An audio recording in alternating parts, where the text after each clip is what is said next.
People are running around the streets in panic, screaming. A man with black hair and a black cloak is walking calmly along the road, holding an apple in his hands. He is saying out loud what a huge giant is destroying the city right in front of him. The city tower suddenly collapses. People are trying to make a barrier with their magic to prevent the debris from falling on people and houses. But one of the fragments of the broken tower falls quickly right onto a cat walking down the street. In time, the animal is cleverly saved by a man with black hair using barrier magic. People are shouting why this barrier is so huge. People say that the only one who can do this is the court magician. A man with a black beard yells at him, calling him a court magician, so that instead of saving the cat, he should save the people. Other people in the background echo the words of the bearded man. The magician tells them that he doesn't understand what they are talking about, because he is already saving them. He mysteriously says that the best defense is an attack. The action moves to the palace. The court magician is actually called Shield. Reyares. He is congratulated on his engagement. He is happy, but the girl next to him is tense, her gaze downcast. The court magician's companion is actually named Elaine. She clings to the boy, clutching his hand anxiously. Reyares thanks everyone who came to the celebration, and suddenly notices that something is wrong with the girl. He turns to her, asking what happened. Elaine's face changes. She tells her companion that everything is fine. Smiling sweetly, the girl tells Shield that it looks like today should be a very fun day. Shield Reyares looks at his companion with pleasure, saliva dripping from his mouth. The people around him are also touched and admire the incredible beauty of the girl. The magician says that she is absolutely right. Inspired by the beauty of his girlfriend, Shield Reyares wanted to announce something, that from this moment on, but he was abruptly cut off mid-sentence. The captain of the Knight's Order burst into the hall, shouting the name of the court magician. People from the Knightly Order burst into the hall. Shield turns around and asks what happened. The crowd is confused. The man who bursts in addresses Shield Reyares, publicly announces that he is expelling him from the country on suspicion of plotting a coup d'etat. Shield screams in panic that he did nothing of the sort. It must be a mistake or a trap. The companion next to him is not at all scared. She lowered her head down again, not looking at the faces of the people around her. The captain of the Knights throws a stack of papers on the floor in front of Shield, declaring that this is not a mistake. Evidence of a conspiracy was found in his own home. Shield does not believe. He is convinced that he is not involved in any conspiracy.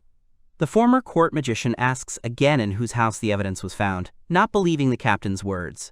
The girl next to him suddenly apologizes to him. Shield does not understand what this is for. Elaine regrets, but admits that she entered her future husband's room without his permission.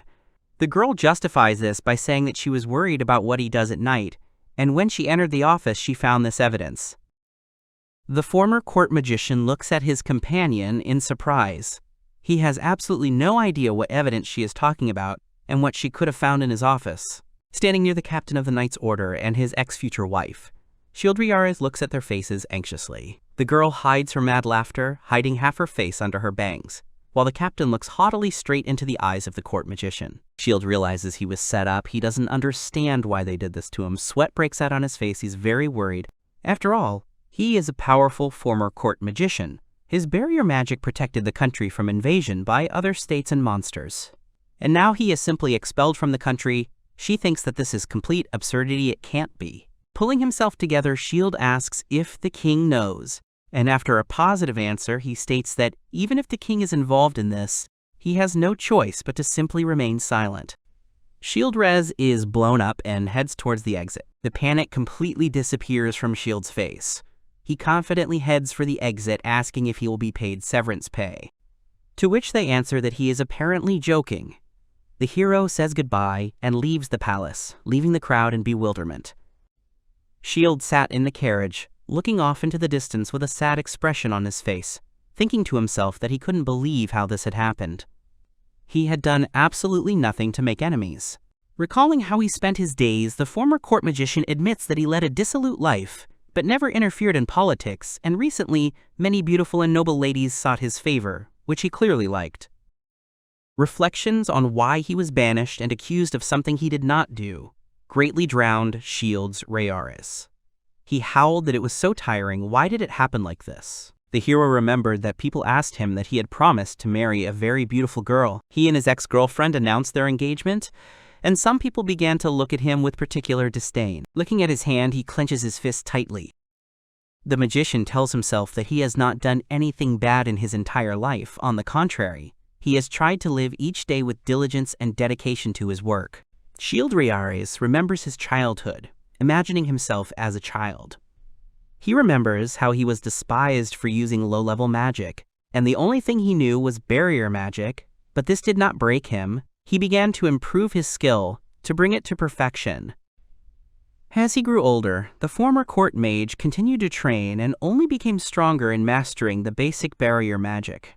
He trained every day since he was a child. Without even noticing it, Shield became the best and most powerful barrier mage in the country and was given the title of court mage. He mastered basic, seemingly low, barrier magic. However, the barrier that the Shield has established around the country is unfortunately not as eternal as we would like. He thinks he was banished because they have a plan for when the barrier disappears. The magician rides in a carriage, gradually moving away from the country. He looks at the palace and the glowing reflections of the barrier as he leaves. As he passes the barrier he erected himself, Shield notices that the shield is probably already slowly reaching its limit. Then the hero asks himself whether he warned that the barrier is not eternal or not, although this no longer seems important. Leaving the capital, Shield managed to grab some money and a gold pocket watch. He was thinking about where he should go. The east is dangerous because of the dragons. He finds the north an uncomfortable place, and the west is the capital, so he decides to go south. But before going to other countries, Shield Reyares enters the tavern to enjoy some delicious food. The former court magician took particular pleasure in enjoying the deliciously prepared food while sitting alone at the table. Happy with a glass and a piece of meat in his hands, he does not notice that behind him sit strange people in cloaks with their faces covered. After a hearty meal, Shield Reyares leaves the tavern, hearing some kind of rumble nearby. He thanks the old woman standing at the door of the tavern for the food, but 3 men in cloaks followed him, their faces not visible. The hero noticed them and asked what they needed. The men replied that they were going to kill him, but this did not bother Shield at all. He remained calm and confident. The hero was not at all afraid of the strangers, because he knows that he perfectly masters the magic of the shield, which they will not be able to destroy. The former court magician, addressing the hooligans, says that they are apparently not going to solve the problems by talking. But such circumstances are for Shield himself. Reyares is much more convenient and profitable. One of the strangers only smirks arrogantly. A group of hooligans attacked him, revealing their faces. They raised their weapons, confidently heading toward Shield, while he stood still, not moving. Shield noticed their stance. From their stance, he realized that they were from a knightly order. The former court mage concentrates on using a weapon destruction spell. Around the shield forms a bubble that protects him from enemy attacks. When one of the bullies attacks, Shield's barrier destroys his weapon. Shield tells the enemies that his specialty is barrier magic, but the hooligans, who expected that his enemy would not be so easy, also decided to use magic. One of them shouted that the preparations were already complete. Beneath Shield's feet began to shake. The mage realized that his opponents had activated gravity magic. Shield told the enemies that since he had activated it, the hero would also use it, only in his usual manner. With the help of the reflection spell, Shield reflects the attack back onto the enemies themselves. The opponents were defeated. Shield looked down at them with his arms crossed over his chest and said that he could only use defensive barrier magic. Although it may seem otherwise, he had achieved his position at court solely through barrier magic. The defeated stranger who attacked Shield with trembling hands and lying on the ground under the pressure of gravity admitted that he had only heard about Reyares himself, that he was just an ordinary barrier mage, nothing more. The hero asked the bandits lying at his feet who hired them, but they did not want to answer. The former court magician warned that gravity would affect them until he himself decided to turn it off. Shield says that, however, it doesn't matter, and asks one of them that he is the leader of the knights, so let him say how many more are like him. The enemies lie at Shield's feet. They warn him that now that they have failed, others like them will come to try to kill him. It seems that someone clearly does not want the mage to return to his rightful position as court mage. Shield said he understood and snapped his fingers. The hero confesses to his enemies that his only ability is barrier magic. He is able to withstand any attacks forever. No matter how strong and resilient the enemy is, Reyares' shield magic cannot be defeated. Afterwards, he calmly lets the enemies go. Standing on the street, the magician was wondering what to do next. All avenues to remain in the country secretly are now completely closed. The south is the safest option, but that is why his pursuers can get ahead of him, and the north will probably be the same. Most likely, the former court magician would have to go east, although this was the option he least wanted to use. Shield looked into the distance at the mountains, continuing to think about how he should manage the road.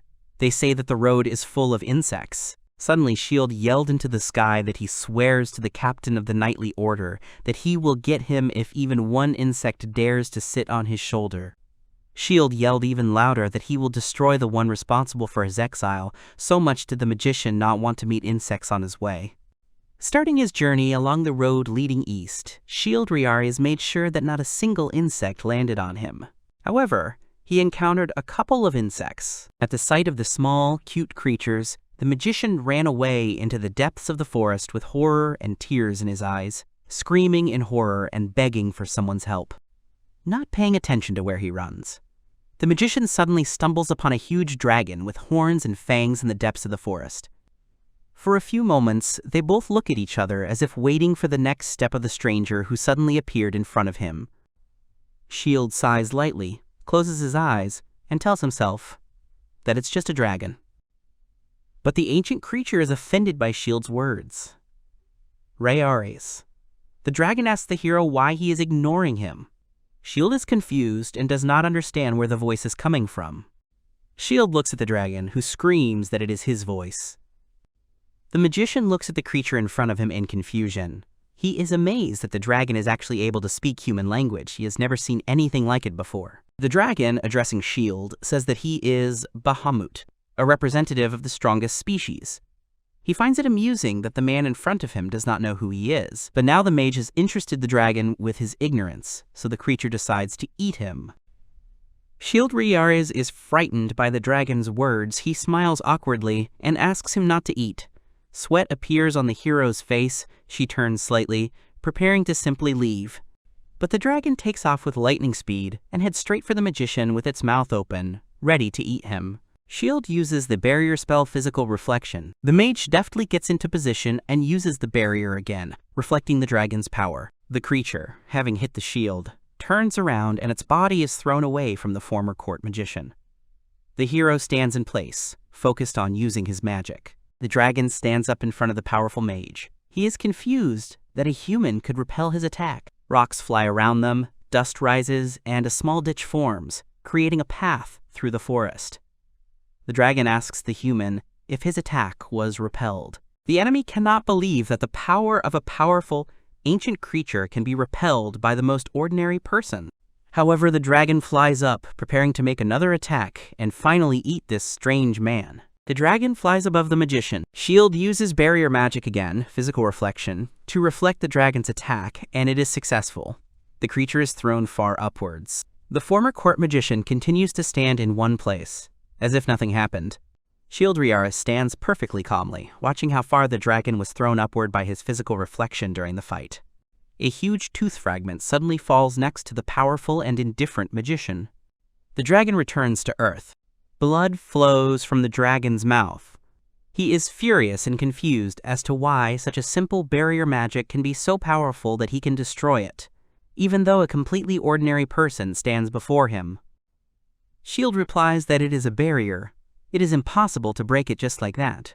Then the dragon looks at his opponent in surprise, asking him how such simple magic is able to repel his attacks. Shield stands in one place with his arms crossed over his chest. He smirks, pleased with himself that even a huge dragon can't destroy his magic that he has been perfecting for 10 years. The dragon goes berserk. He doesn't believe that this mage doesn't have a weak spot. Preparing for a new attack, a fireball appears in his mouth.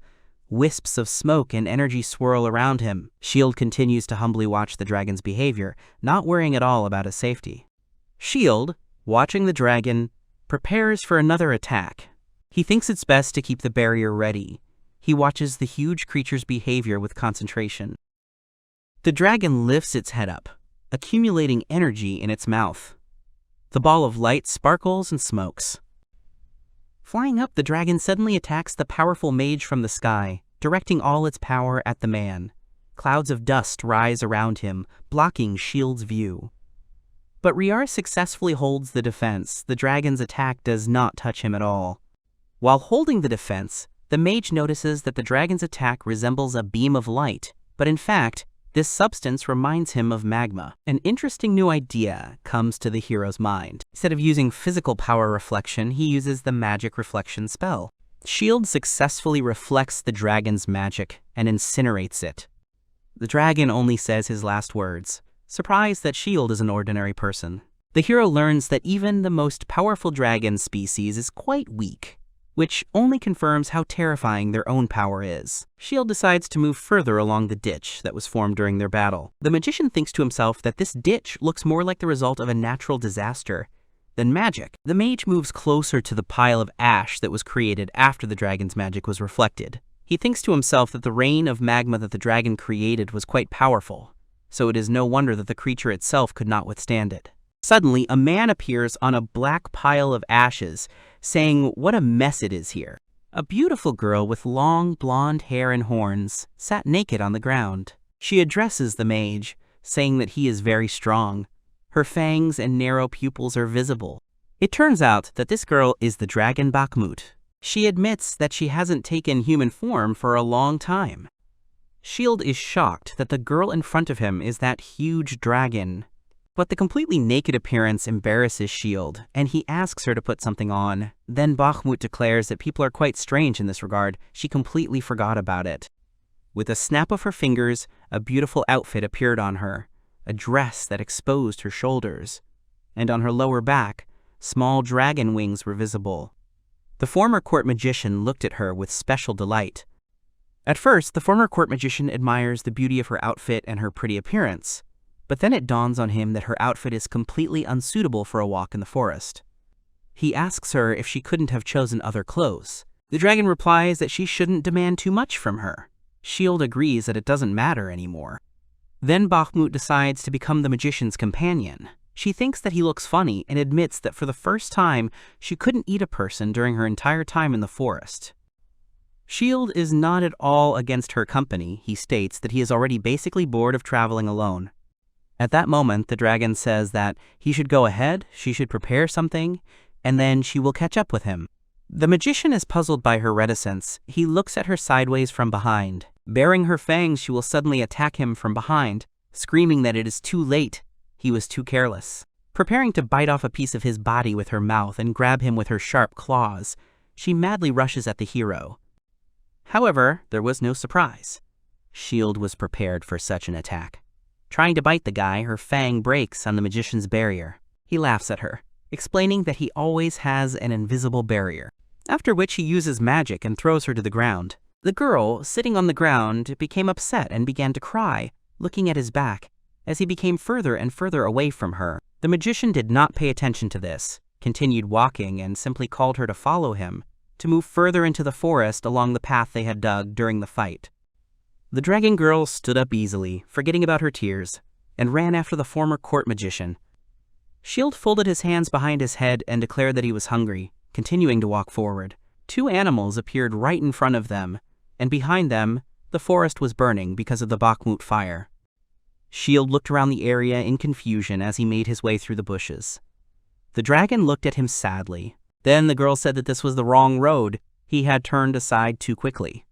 The magician sighed, smiling at the short girl. A slight embarrassment appeared on his face. But then the magician tensed up and told her that since she knew the way so well, she should go ahead. Otherwise, why would she walk only behind him?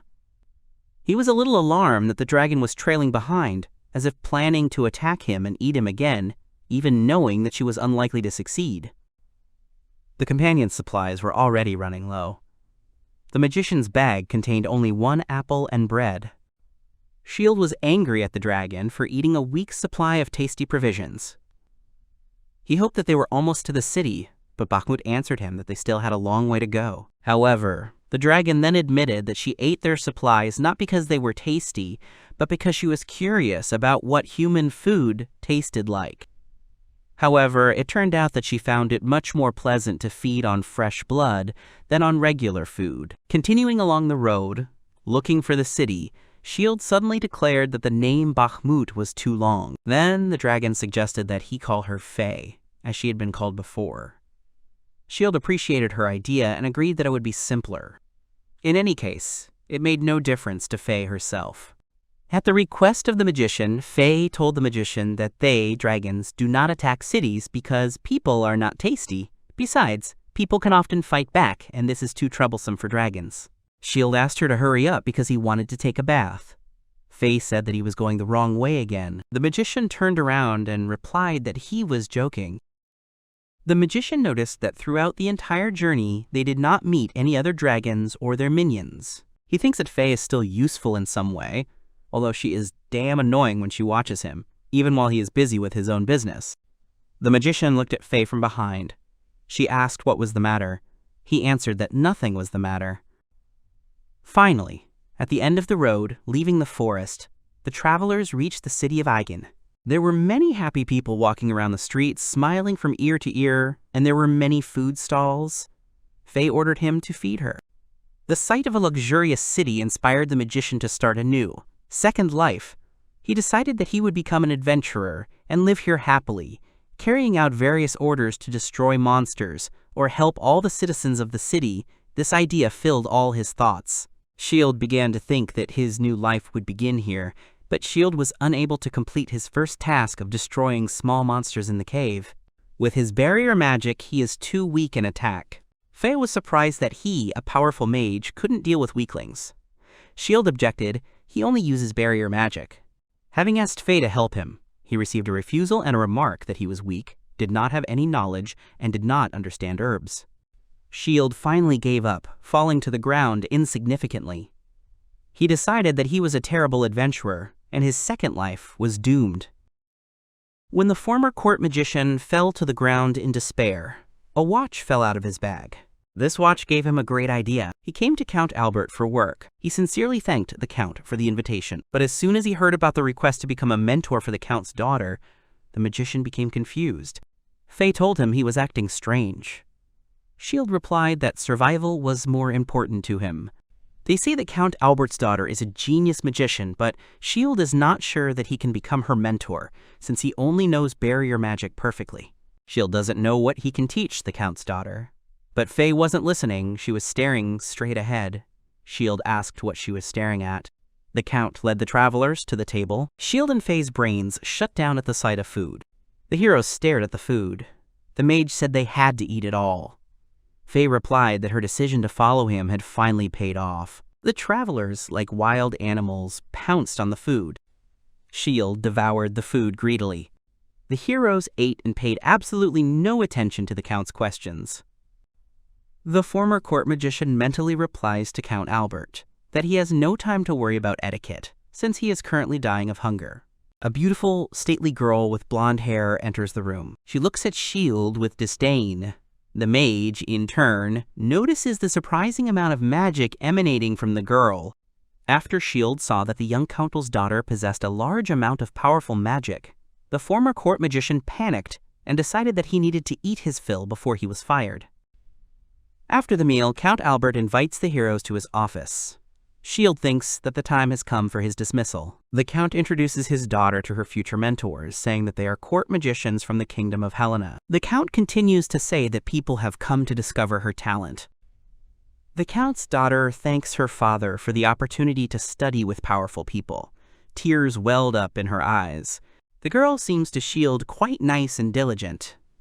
After the Count leaves the room, Shield sighs and decides to come closer to the girl to tell her how glad he is to meet her. As soon as the door closed, Amelia's expression changed instantly. Looking haughtily at the travelers, she ordered Shield to tell the whole truth about himself. Otherwise, he would have problems. The magician was completely confused by such a statement. Shield, becoming tense and a little intimidated by the behavior of the Count's daughter. That at first he did not understand what she meant. The girl boldly sits down on a chair, putting one leg on the other. Shield's words that they were both real court magicians, although he had a pocket watch that looked, in her opinion, genuine. She thought that he bought it or found it somewhere. Shield was unable to answer this question, only becoming embarrassed. Amelia advised them to confess to their father that they were imposters. He was kind and would not blame them. On the contrary, he would think that it was his fault that he had let himself be deceived. She warned them that if they did not want to get into trouble, they should tell her the whole truth. Shield looked into Amelia's eyes, and she looked into his too. Then the traveler asked the young countess if she saw that huge, great magical barrier covering the kingdom of Helena.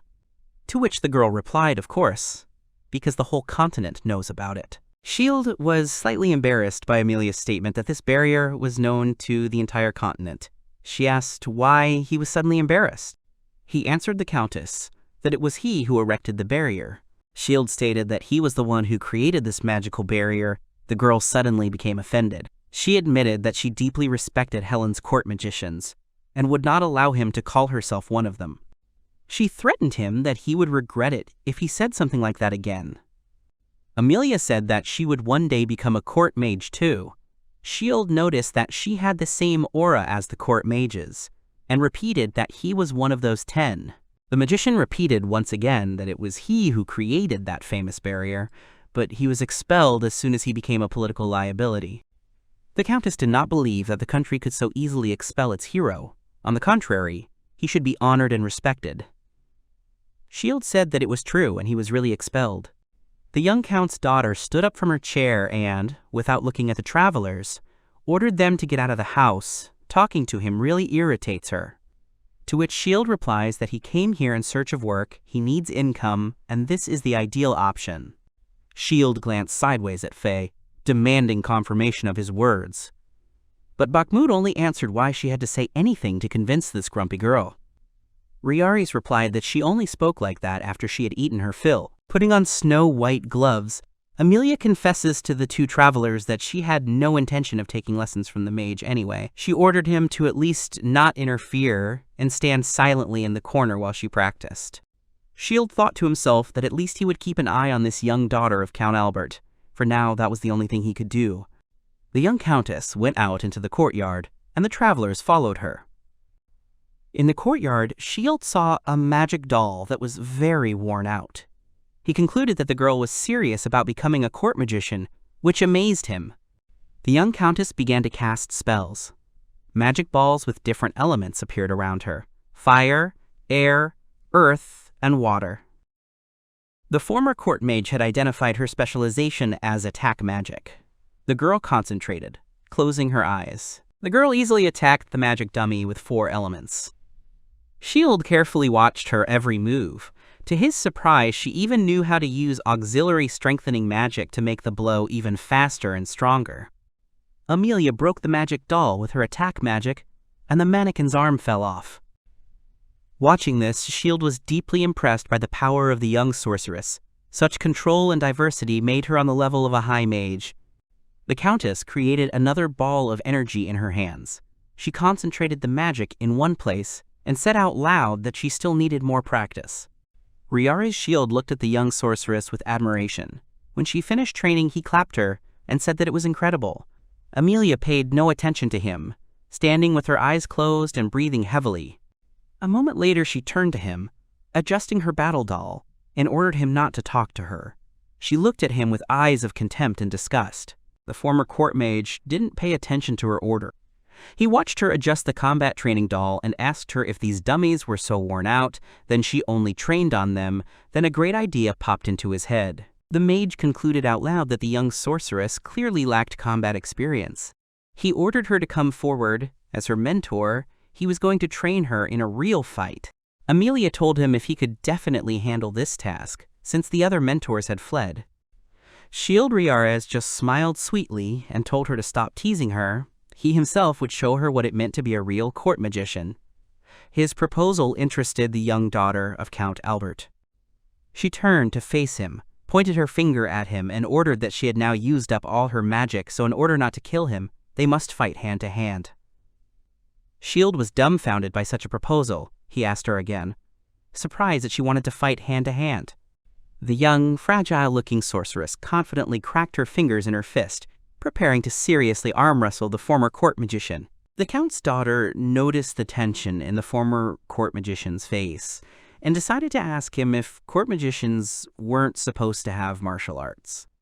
To which Shield, moving away from her, replied that of course they should. The mage decided that Faye might be the one asking about this, so he asked her if she would like to engage in hand-to-hand combat with the Count's daughter instead of him. Sweat was breaking out on Shield's face. He was clearly worried that he wouldn't be able to handle Amelia, just like he hadn't handled the monsters in the cave. Faye, lying on the grass and enjoying the spectacle, said that if she did this, she might accidentally kill her and generally ruin everything. But she really liked the food here, so she did not want to give up such a pleasure. Bakhmut looked straight into the eyes of the former court mage, warning him that he had better not lose to this girl, as she wanted to stay here as long as possible and enjoy the food here. Shield became sad and tense, saying that he understood her warning. The fight between Amelia and the mage began. The girl was the first to move. She jumped up sharply. Shield watched her legs. Based on her movements, he convinced himself that he could keep up with her speed. The mage himself took a suitable stance to quickly attack or defend himself. A moment later, while the former court mage stood still, Amelia quickly made an attack. The girl threw her leg up to hit the guy right in the neck, but when she touched Shield's body, she hit her foot on the magical barrier that always covered the boy's body. The young sorceress felt a strong pain in her leg. She fell to the ground and grabbed the area with her hand that she had aimed at the mage's neck.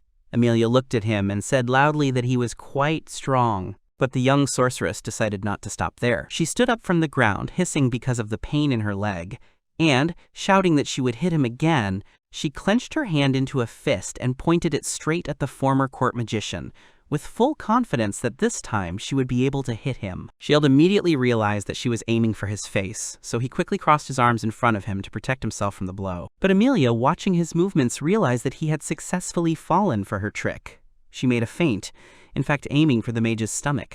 Shield's magical barrier while attacking. Tears appeared in her eyes as she looked at her broken hand. The girl squatted down, shaking in pain. Shield just laughed, saying that no matter where she aimed, the result would be the same. The Count's daughter, in tears, held her broken arm in her other hand. She turned to Shield, asking him if he was constantly feeding on iron, so that his body was so hard that it broke her bones. The former court magician was glad that she finally began to take him seriously as an opponent. He asked her if that meant he had won. If she couldn't defeat him, then they wouldn't be able to fire him, and he and Faye would stay in the mansion. Amelia looked at her new mentor, still with tears in her eyes from the pain. She agreed that she would let him stay a little longer, since he was so resilient.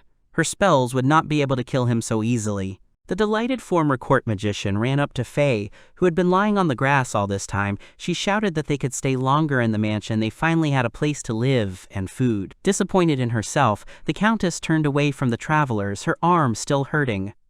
Amelia was leaving the training ground, but Shield managed to shout after her that he would continue to be her mentor. She interrupted him, telling him to shut up and calling him an imposter. The girl threatened to get rid of him soon. He just needed to wait. Faye and Shield were happy that tonight they would be able to eat their fill of delicious food again.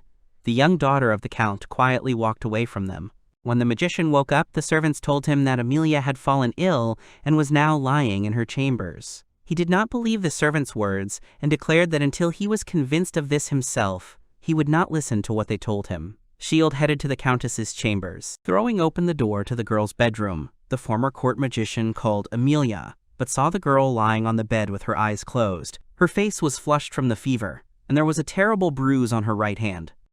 Shield noticed that the girl had a high fever when he put his hand to her forehead. He looked closer at her hand, assuming that the girl was bleeding internally, probably having broken something during the fight. Reyares told the maid that he would try to heal her. Following the former court magician, Faye entered Amelia's room, rubbing her eyes after sleep. The dragon offered her friend help in healing the girl, but Shield refused. He seriously told Faye to leave it to him, since he was Amelia's mentor. Shield used healing magic to heal Amelia from the injury she sustained from her hand-to-hand combat with him.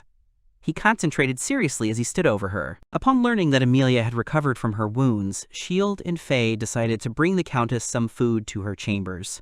The serious girl quickly left the room and went to Shield, demanding to see his face.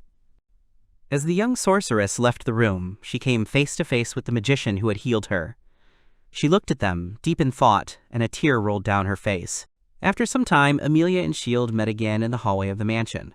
The guy smiled at her, greeting her and saying that he was glad that she had recovered well. The young countess turned dismissively to the former court magician, informing him that she had heard that it was he who had healed her from her injuries after the battle. The girl looked at her hand, on which there used to be a bruise. She began to think out loud. In order to treat so effectively, he probably is clearly not just a swindler. However, the girl noticed that he was still insincere with her. It was hard for her to believe that he was a former court magician. The young sorceress turned her gaze back to the mage, saying that thanks to his actions, she decided to give him another chance. But this time, she decided to measure her strength with him in his so-called magic. Shield stared at her in bewilderment, but she sharply shouted that they had to go right now. The heroes came out to the training ground. Shield stood, listening to his student's orders and rubbing his neck. Amelia, crossing her arms over her chest, announced that the rule was simple. The fight continues until one of them gives up. Everything else is allowed. The former court magician was delighted with his student's announcement. He decided that this was a great chance for him, and in this case, he would show her everything he knew and could do on her own experience. Amelia used magic to create a fire arrow and aimed it straight at Shield. She told him that he would not regret it even if he died in this fight. Shield was not at all frightened by this. The former court mage watched Amelia's magic. He saw that she created a fire arrow using simple magic and was a little happy, hoping that the fight would be easy. He laughed and told the student that she probably underestimated him.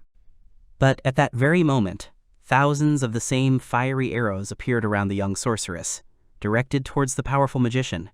Shield gasped in surprise. A furious Amelia looked at her new mentor expectantly, her face more reminiscent of a villain. The young countess turned to the mage and asked him if he could withstand the continuous attacks coming his way. The former court mage looked at his student in surprise, seeing thousands of similar fire arrows in front of him.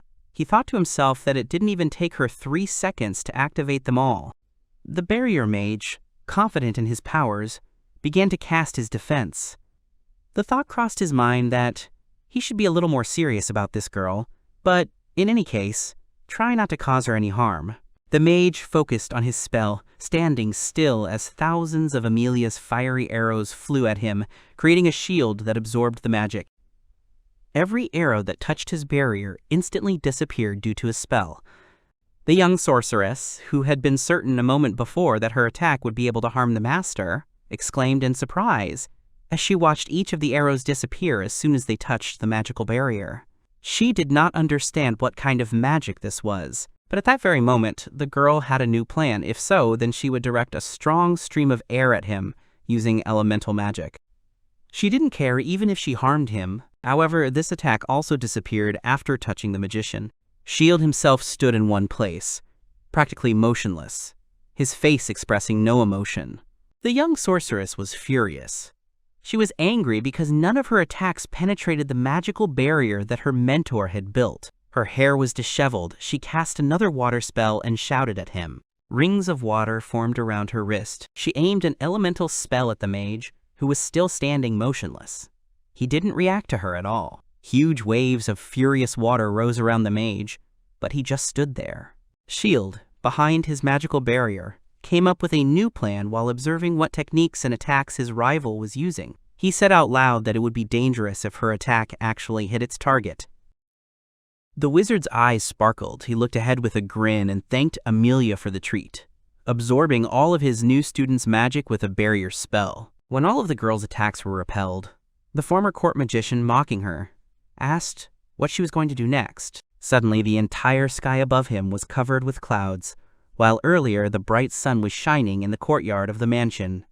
Shield looked around and asked himself if it was really raining, but it was another technique of the young countess. The barrier mage didn't immediately realize what the rain was about. He asked Amelia, who was standing in front of him, if it was just a hindrance because he was already frozen.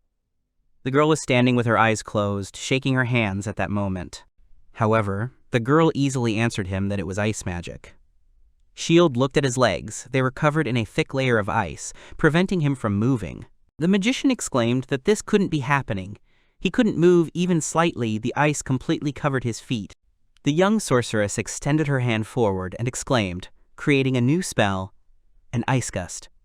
Thousands of sharp ice flows were aimed at Shield.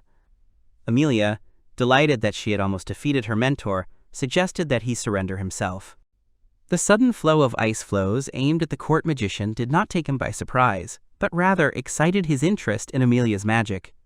He was delighted by the creativity of the young sorceress, calling her a genius. Shield's body was covered with a strong barrier. He knew perfectly well that even such serious, powerful attacks from the Countess were not able to destroy his spell, which he had perfected over the years. Despite Amelia's efforts, none of her attacks hit the mentor. His magical barrier is universal and absolutely perfect. All the ice blocks shattered when they collided with the mage's barrier. He continued to stand there, moderately and arrogantly. The power of the former court magician really amazed the young countess. She screamed that it was unfair. Every attempt she made was in vain. She became very angry with her new mentor. The girl fell into despair. Completely exhausted and tired, having spent all her strength on the fight, she gave up, leaning on the battered magical training doll. While Shield stood quietly, watching his rival's actions, Amelia became furious. She wondered what kind of magic the imposter was using that even she couldn't control. Confident in his abilities, Happy Shield agreed to tell her about his magic on the condition that she call him Sensei. Such a request threw Amelia off balance, but she gave in. The Countess awkwardly called her new mentor Sensei. Continuing to mock the girl, Shield, after asking her to tell him about her magic, demanded to be called Sensei again in order to feel more proud of himself. Amelia found it too humiliating to give in to his request again, so she threatened him, telling him that he should be less proud of himself. Shield simply laughed and apologized to her. The mage confessed to the Countess that the only magic he had was barrier magic.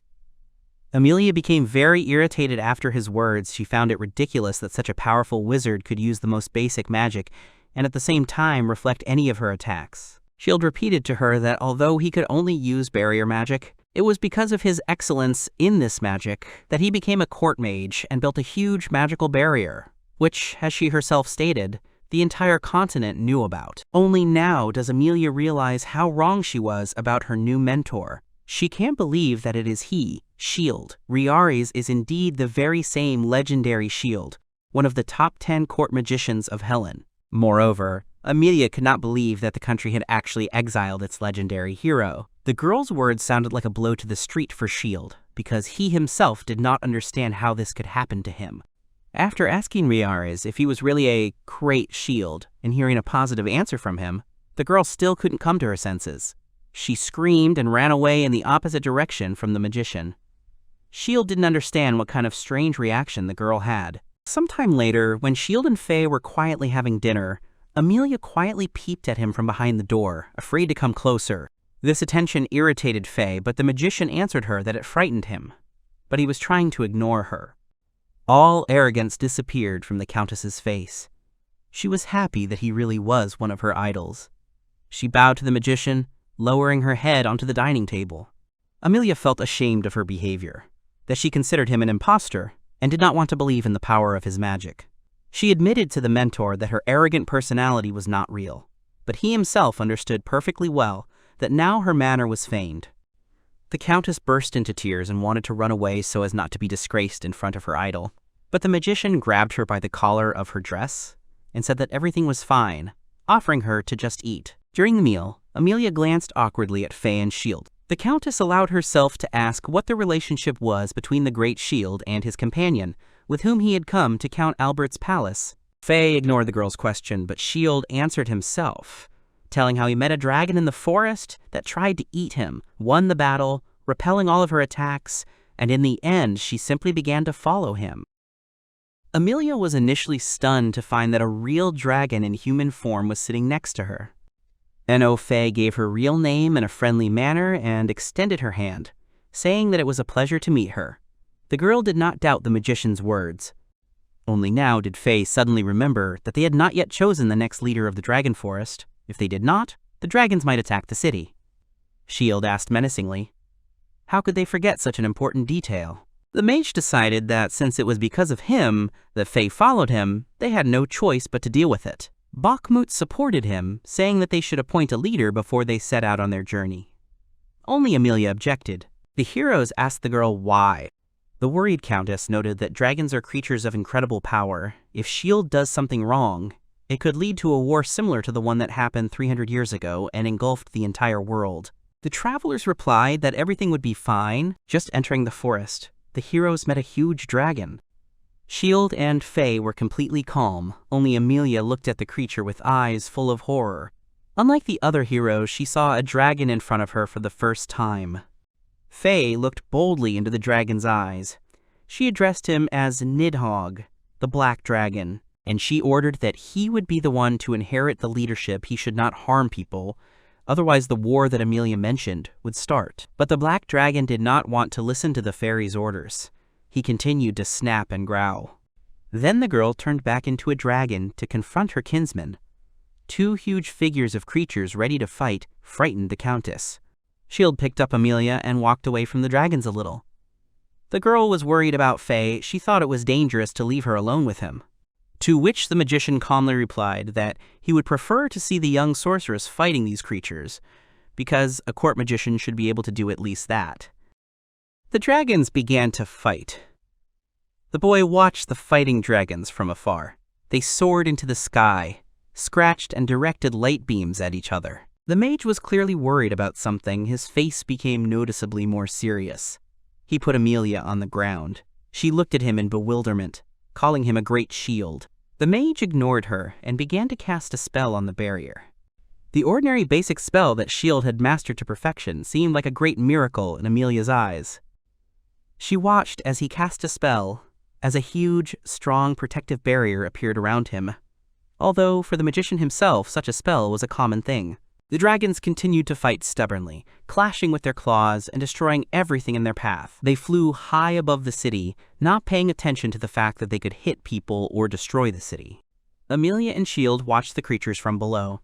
The mage instructed his apprentice to think about how she could fight such an opponent, to which the countess confidently said that it was impossible, although S.H.I.E.L.D. had previously defeated Faye with his barrier. In the clouds of smoke, the heroes noticed that the black dragon was clearly inferior to Faye in strength and was increasingly unable to cope with her attacks. The magician watches with satisfaction what is happening in the sky, while the young sorceress is still frightened. Having defeated the enemy, Faye gracefully descends back to the heroes in human form. She has only one scratch on her cheek. Amelia's convinced in her thoughts that the creature before her is a real problem. S.H.I.E.L.D. quickly realized that she had not killed her opponent. Confident in her abilities, Faye replied that there was no need, that she had easily defeated him, so that he would obey her orders. Faye was uneasy that the guy was speaking too calmly. Amelia is completely broken. For her, what she saw is an incredible event, while Faye and S.H.I.E.L.D. act as usual, as if the legendary dragon had not just been defeated, and the city was not protected by a huge magical barrier. While the countess was thinking about everything that had happened in her head, Faye warned the magician that he couldn't just put up such a huge barrier in the city, because he might get drawn into politics again. Such are people who have received great power, trying to use it to their advantage. The heroes returned back to the lands of Count Albert. He admits that he knew about S.H.I.E.L.D.'s status, but did not suspect how powerful and famous he really was on the continent. Suddenly, the Count makes a radical decision. He fires S.H.I.E.L.D. He is sorry to say this, but he cannot allow the magician to continue to be his daughter's mentor. What influenced his opinion is unknown.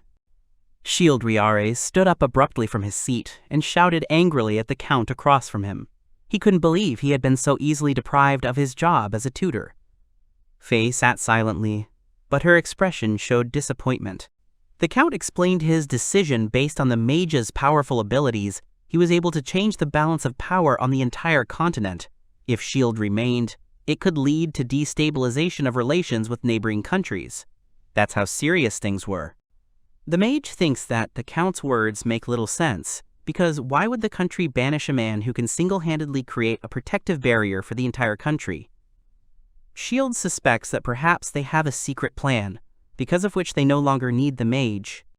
Only thanks to this barrier, the Kingdom of Helena was able to demonstrate its strength to its neighboring countries in recent years. It is no exaggeration to say that this protective barrier, erected by the magician, determined the fate of the entire continent. Shield thought he had a high reputation in other countries too, but Reyares recalls that he was not considered a hero in his own country.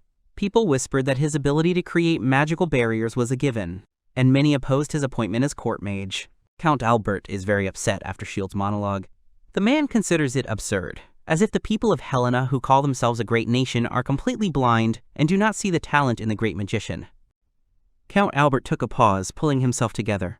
He explained that he was currently negotiating with the central government, but that this was not something he could resolve alone. Amelia looked at her father with longing and sadness on her face. Shield couldn't stand the tension. He covered his face with his hands, hiding his tears. The mage was disappointed in the efforts he had put into becoming a mentor. Faye told him that it was obvious, based on the extent to which he used magic. Reyares accused Faye that if she had defeated Nidhogg a little more cleverly, the dismissal would not have happened. Faye believes otherwise, because if she had let her guard down for even a second, she would have been the one who lost the fight. Not believing his ears, the Count asked the travelers if they had both fought the gods Nidhogg and Bakhmut. Shield and Faye did not quite understand why he called the legendary dragons gods. Then the young sorceress told her father about the fairies. In fact, the girl is Bakhmut. Jay, in the form of a human dragon, cannot completely hide his golden wings. And it was she who repelled Nidhogg's attack on the city, protecting its inhabitants from destruction. In the country of Urai, where Aigen is located, dragons are considered gods. The Count finds it hard to believe that one of them is sitting across from him right now, calmly drinking tea. Faye's face became confident from such attention, showing off her greatness. Realizing what kind of people were in front of him, Count Albert, in a very polite manner, sincerely asked them to wait for the arrival of the official representatives of the country. But then came a proposal from Count Shildu. If he were offered to stay in this country, he could become an ally. Count Albert's question made the magician think seriously. Reyares honestly admitted that he does not know the exact answer to Albert's proposal. The magician fears that in the future, he might be used again as a tool, and then thrown away as soon as his person becomes a problem in politics. Expulsion from his own country, dismissal negatively affected the mage's vision of this world.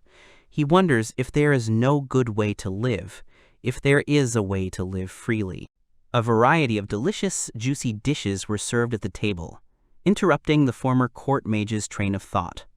Shield and Faye looked with delight at the trays of food, ready to begin their meal. The guy seriously wondered if the cooks had made the food even more luxurious than yesterday after learning his true identity. Shield even doubted that he would be able to eat it all. However, Faye was determined to eat it all without leaving any leftovers. During dinner, the magician noticed that Amelia was looking at him differently than before, to which Faye replied that she probably just really liked him, and she added that the guy really knows how to get into unpleasant situations, which is why the dragon found him interesting. The mage began to wonder about Faye's motives. Perhaps she had ulterior motives towards him. He wondered if it was normal to travel with people like her. In any case, Faye admits that if she starts to get irritated by the company of people, she will simply leave with him. She would like to run away somewhere far from people and travel with the great magician. Shield thought she was pretty fun right now, so it was okay. After dinner, Shield packed his things, put on a long white cloak, and was about to go on his journey with Faye and Amelia. During their adventures, the sorceress's love for the magician often led him astray, causing him to get into more trouble. The young sorceress was tightly squeezing the former court magician's hand. Shield thought to himself that he had the impression that the girl was clinging to him like glue and simply could not tear herself away from him. Shield was clearly uneasy with his companion's behavior, but he did not allow himself to treat her too roughly, only calmly stating that he was uncomfortable with her being so close. Amelia herself enjoyed the company of the magician. Faye noted that Amelia was acting like a cat in heat. Shield was very upset by her comment.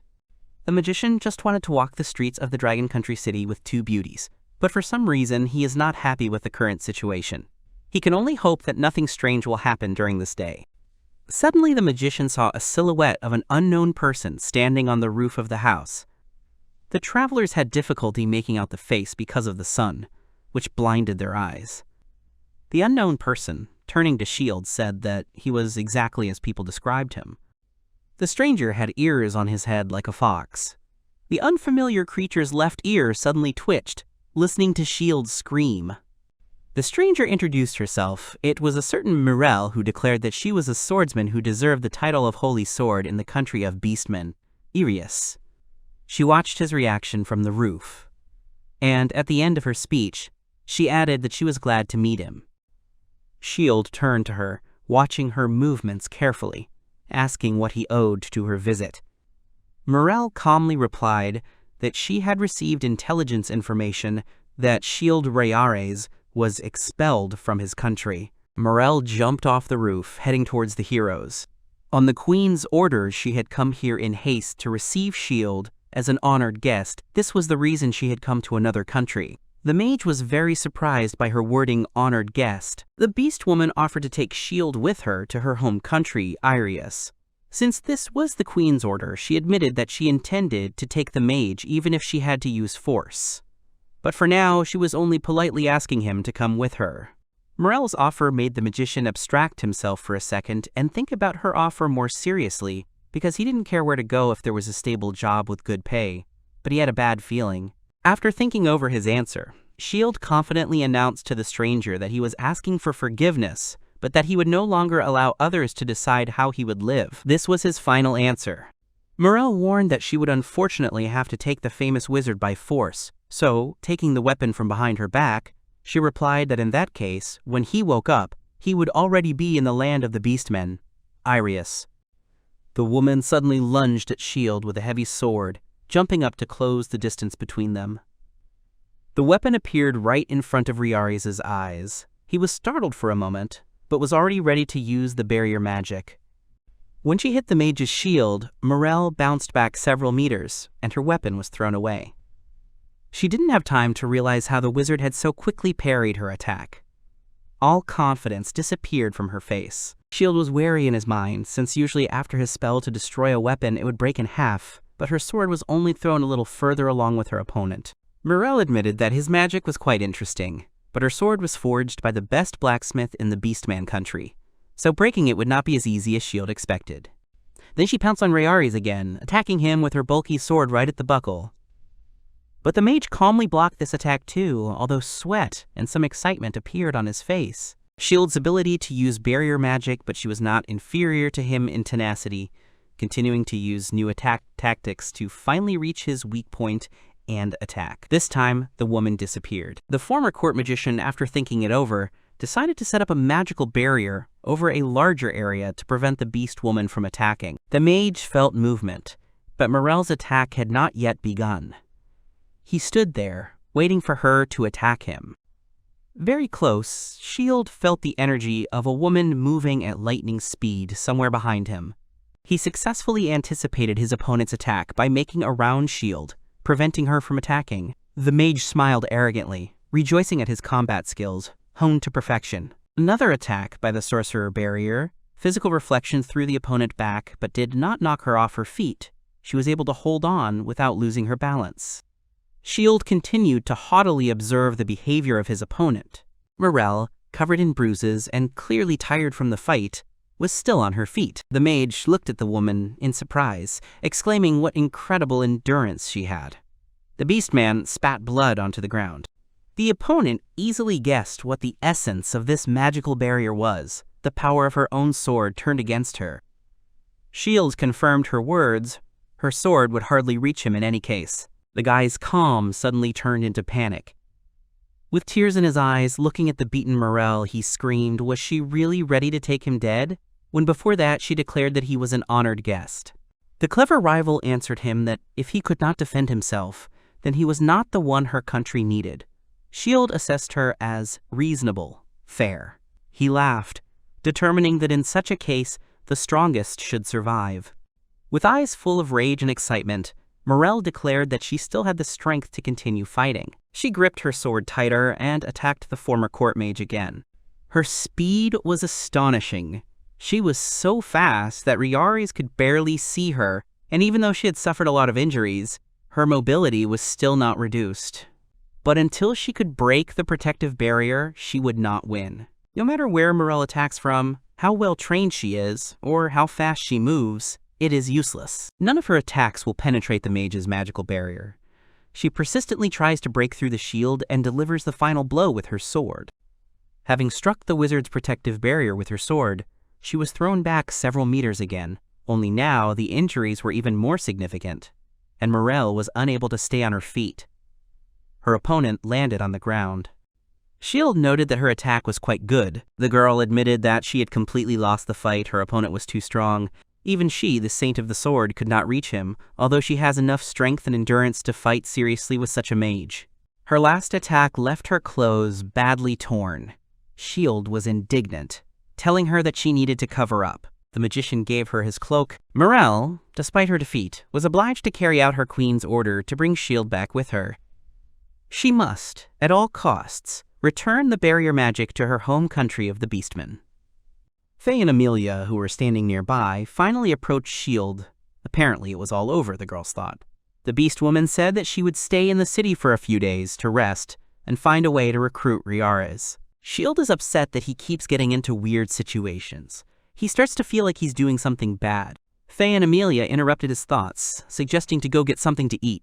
The magician was clearly tired after a protracted fight with the Beast Woman, who wanted to take him by force to her kingdom. Before the heroes had time to leave the street, Morel called out to Mr. Shield, stating that she wanted to ask him a rather personal question. The girl came very close to him, gently touching his chin with her hand, and allowed herself to ask him if he wanted to marry her. The barrier mage clearly did not expect to hear such a question from his opponent after the battle.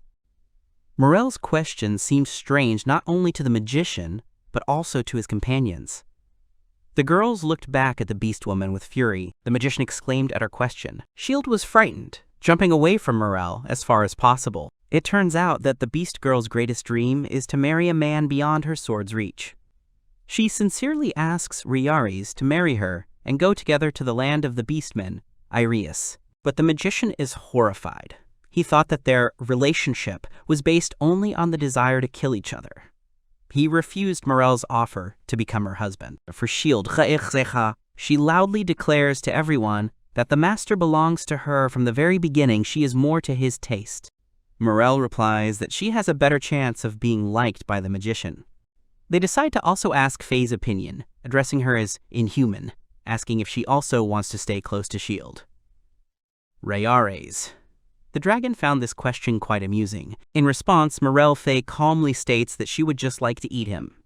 Shield then guesses that she still hasn't given up on the idea after all this time. The dragon confesses that she actually has the ability to gain the power of those she absorbs. Sooner or later, the girl plans to eat him and take for herself the miraculous power of barrier magic, which she herself could not resist. The former court magician was slightly amused by Faye's answer. He was surprised that she had such plans for his life. Morel didn't like the girl's answer at all. She considered Faye's plan to eat the man who was supposed to become her husband unforgivable. Faye, seeing the indignation on Morel's face, began to justify herself by saying that she was in no way interfering with their marriage. The life of people is too short, the dragon states. Shield interrupts her, guessing her plans. The girl plans to eat him when he gets old and senile. Until then, she plans to remain just friends with him. In this case, Morel offers the Dragon Queen to be a witness at her and Shield's wedding. Faye agrees without the slightest hesitation. Only Shields and Amelia were not satisfied with this outcome.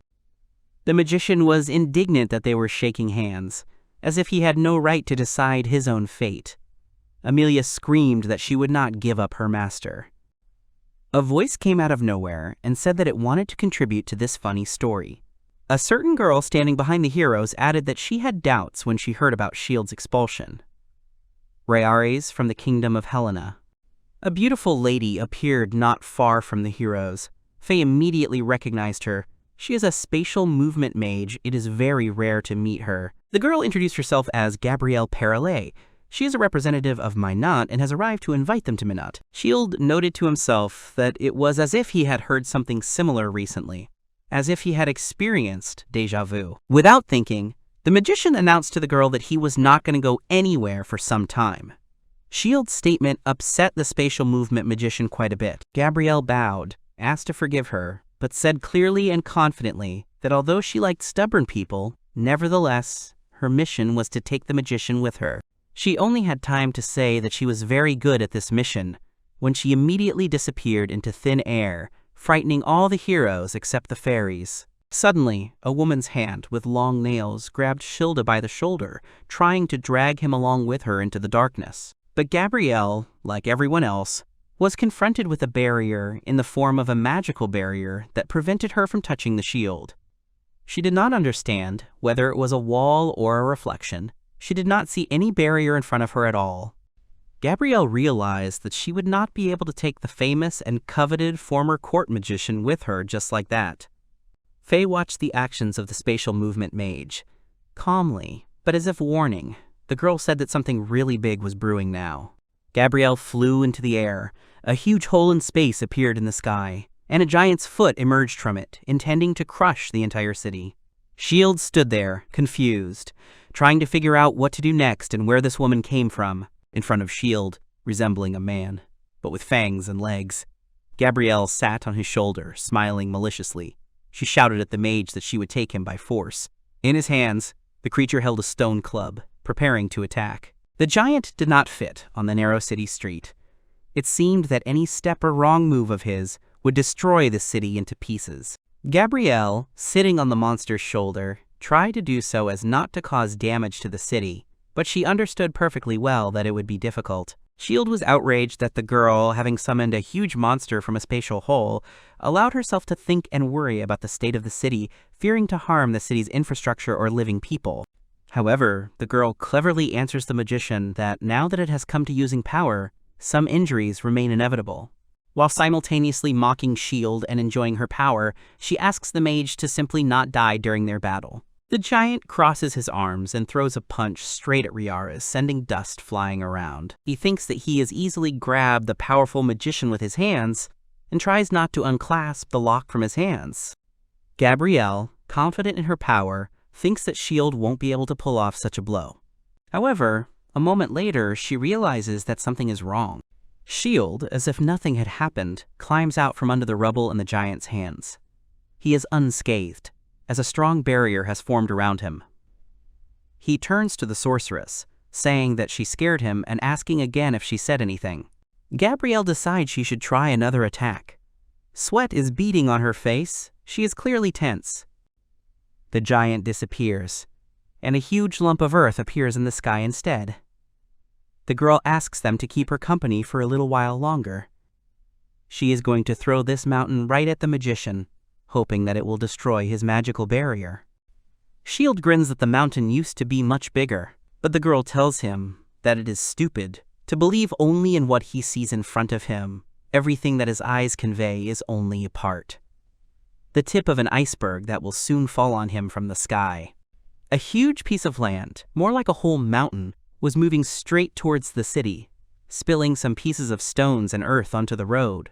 The former court mage, horrified and furious that Gabrielle, without thinking about the consequences, selflessly decided that she could afford to destroy an entire city, destroying houses and streets and possibly maiming people, shouts at her in rage. The sorceress only repeats that at this stage some damage is inevitable, but Shield does not consider this just some damage. This entire block can harm not only people, animals, and the entire city as a whole. Morel decides to help the experienced and powerful Shield, stating that the spatial movement mage is forcing the girls to also take part in the battle for the city. Now this battle concerns not only Reyares, but also the rest of the inhabitants. Faye calls these circumstances a burden, but bravely accepts the sorceress's challenge, preparing to use her dragon power. Only Amelia trembles with fear and horror, watching as her city is suddenly in danger. Gabrielle looks at the girls. She urges Shield to understand that Minant is in desperate straits and needs the help of a mage. The former drive mage tells her that this time he is not going to hold back his powers, but rather will release as much energy as needed to save the city. Reyares' warning shade to Gabrielle ignores it completely and commands the stone above the city to fall using a spell. The boulder begins to fall rapidly, blocking the sun's light from the city. Shield calmly prepares to use a barrier spell to stop the disaster. He stretches his hand out in front of him, and the reflections of the shield begin to appear in front of him. Gabrielle thought she had already defeated him, watching the mage stand still without taking any action, but she had not yet realized how wrong she was. Appeared above the mage completely destroyed the mountain, leaving no trace. Only a strong wind arose, scattering small fragments and leaves around the area. Gabrielle was furious and didn't understand why the guy could deal with her magic so easily. She was furious. The spatial movement sorceress panicked over the failed attack that S.H.I.E.L.D. had prevented. In that case, Gabrielle decided that she would need to teleport the most famous mage to Manant with her magic. Reyares kept his cool. He assumed the girl would want to drag him all the way to Minant, and already had a protective barrier magic spell ready to repel any attack from her. Ignoring S.H.I.E.L.D.'s words, Gabrielle still cast a spatial magic spell of forced teleportation. But the mage successfully repelled her magic with his magical barrier. Reyares smirked arrogantly and told his beautiful rival that her plan would not work. The reflection of the forced teleportation spell destroyed the girl's clothes, but did not teleport her herself. S.H.I.E.L.D. was shocked by this outcome of events. He immediately turned away, looking at the other girls nearby, who were also standing behind him, surprised. Gabrielle said he deliberately reflected her magic to make her clothes disappear. S.H.I.E.L.D. screamed that that was absolutely not true. S.H.I.E.L.D. noticed that people passing by began to look at her strangely. He decided to give the girl his shirt on top so she could cover herself. The magician admitted his mistake and apologized. He should have used a different spell. The spatial teleportation mage told S.H.I.E.L.D. that he had to take responsibility for this, and smiled sweetly at the hero. Then Morel began to resist Gabrielle's words. The beast woman declared that she was sorry, but she had long ago decided to make S.H.I.E.L.D. Reyares as her husband, without taking into account the opinion of the magician himself. Gabrielle replied that it was obvious to her that S.H.I.E.L.D.'s preferred girls. She was sure that he was less attracted to aggressive women. But Morel stood her ground, insisting that she was no less a suitable candidate. Then both girls asked S.H.I.E.L.D. to decide which of them he would choose to settle the dispute, but Reyares resisted their request. He replied that up to this point they had both tried to take him by force, and now he could not help but consider them enemies. Gabriel, Morel, and Amelia, not listening to the opinion of the magician, decided in this case to take S.H.I.E.L.D. for themselves. All three girls wanted to be close to the powerful magician. Faye decided to stop this spectacle, reminding that it seemed that the Margrave would soon bring high-ranking officials of the country. It would be better if they discussed everything there as representatives of their states. Everyone was happy with the idea. Gabriel and Morel exchanged glances, preparing to compete for the shield. Reyares. Faye just screamed, warning everyone that she would end up eating him no matter what anyone decided. S.H.I.E.L.D. felt awkward but wanted to say something about the girl's plans for his life, but a strange voice interrupted him, causing all 5 heroes to turn around and look at the forest. Reyares turned and looked into the distance where the voice had told him to go. He saw something that filled him with complete horror, destroying something inside of him. The huge shield that S.H.I.E.L.D. erected in the country of Helena collapsed. All the heroes watched the explosion. The barrier that had prevented the dragon race from passing for 3 years had now been destroyed. Faye said it had happened faster than she had expected. Morel watched in delight as the protective barrier that served as the foundation for Helena's arrogant kingdom gradually disappeared. The protagonist looked into the distance in horror. Everything around him faded. A new era had begun. Hegemony would depend on where S.H.I.E.L.D. would end up. Reyares. The hero remembered to himself how long it lasted and was destroyed in one moment, but it was no longer his business. The heroes moved to Count Albert's palace. He would like to start a meeting to discuss the future of Helena's former court mage, S.H.I.E.L.D., Reyares. First of all, Albert presents the conditions of his state Uri. The former court magician was more preoccupied with his thoughts. He looked out the window at the sky, where his great magical barrier used to be. With a sneer, he asks himself again, apparently now is the best time to think about the future. Count Albert began listing the conditions the country would guarantee if S.H.I.E.L.D. stayed with them. He would guarantee a lifetime position as a court mage, an annual salary 10 times higher than that of court mages in other countries, and, what's more, they would grant him the title of count and land. Albert's words struck the boy. He was ready to stay in the country of Uri. Morel asked for the opportunity to be the next one to continue the discussion. Reyares, the beast woman said, offers the former court magician the title of Duke and the corresponding lands. Their size is 1/10 of the entire country, which can be equated to the possessions of some king governing a small state. This proposal from Morel pleased the magician even more than the previous one. He exclaimed that he would stay in Reyares, but he was interrupted by another girl. Gabrielle stood up solemnly, finally presenting Manant's terms. The country of the spatial travel mage offers shield, Sama the title of Duke of the Land and even the Sea. The girl noted that it would be very interesting to develop the territories thanks to Reyares' talent. Shield agreed that he absolutely had to choose Manant over the other options. But the girl continued listing the conditions. If other countries give them Shield or Reyares, they will hand over the country's territory to Ure and Reyares. Albert and Morel are shocked by this proposal, not believing in the seriousness of the statement of the representative of Minan. The Count and the Beast Woman looked at each other, as if deciding which outcome would be most beneficial for both of them. They both began to convince Shield that it would be better for him to choose the country of Mananta. The magician looked at the representatives of the countries in shock, listened to each one's proposal, and shouted at the ceiling. The action suddenly switched to Helena's kingdom. A scream was heard, why suddenly their eternal barrier was destroyed. Before the king, standing on one leg, is the captain of the Order of the Knights of Carasaris. Wayne claims to have arrived to see him. Carasaris in a rage, asking him where Shield is, why he hasn't shown up yet, even though half a day has passed since the protective barrier was destroyed. The captain of the Knights Order tells the king that he has apparently been missing for about 3 weeks, and the search is going with difficulty. In order to reduce the burden on his subordinates, Casares offers to take charge of the entire search for Reyares, Shield. The king agrees. In such a crisis situation, only someone like Casares himself could voluntarily take on such responsibility. The captain declares that if anything happens, he will immediately report everything to the king himself. The king is genuinely concerned about why Elaine, Shield's future wife, hid such important information from him. Why she is so calm when her future husband suddenly disappeared without a trace. Still sitting, bending on one knee before His Highness, the captain entrusts him that he will take care of this matter. He can rely on him. And so the king does, deciding that it is time for him to rest. His Highness releases Casares. In the office, the captain reads Shield's file. The captain sits in his office with Shield's ex-girlfriend, Elaine. The captain slams the table and yells at the girl for suggesting such a stupid plan. The girl replies that it is too late, standing still, not far from the captain. It never even occurred to her that the absolute barrier could collapse.